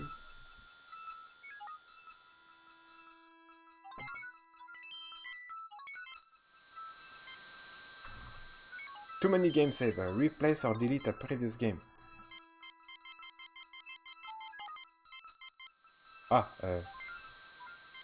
Cancel, save game, replace previous game. No. Replace previous... I think so. Description, okay. What? Okay. Anyone. This is a good one. Okay. So we will just keep floating.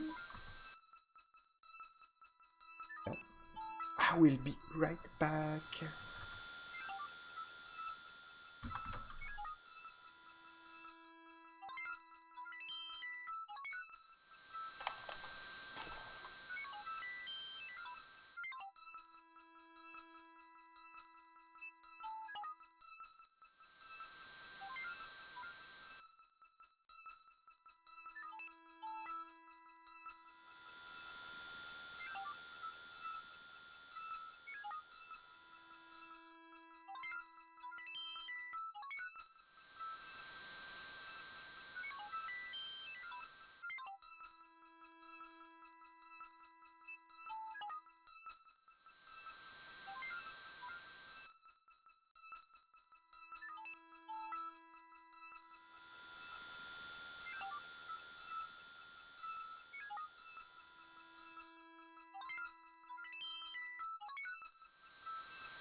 Oh, change of plan. I didn't see the time coming. It went too fast, so I will put the end to the stream right now, and we will finish the game another way, another day.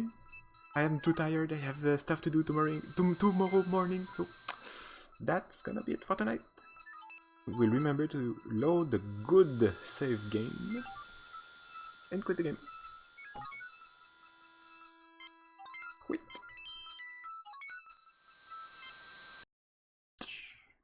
Alright.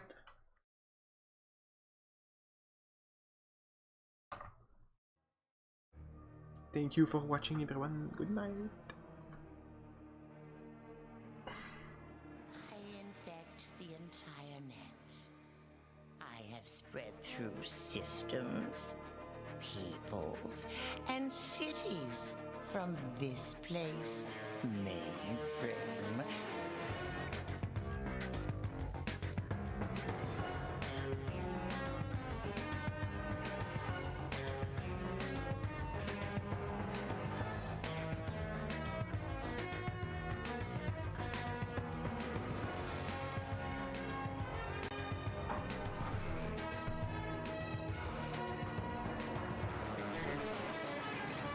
My format, Virus, the queen of chaos.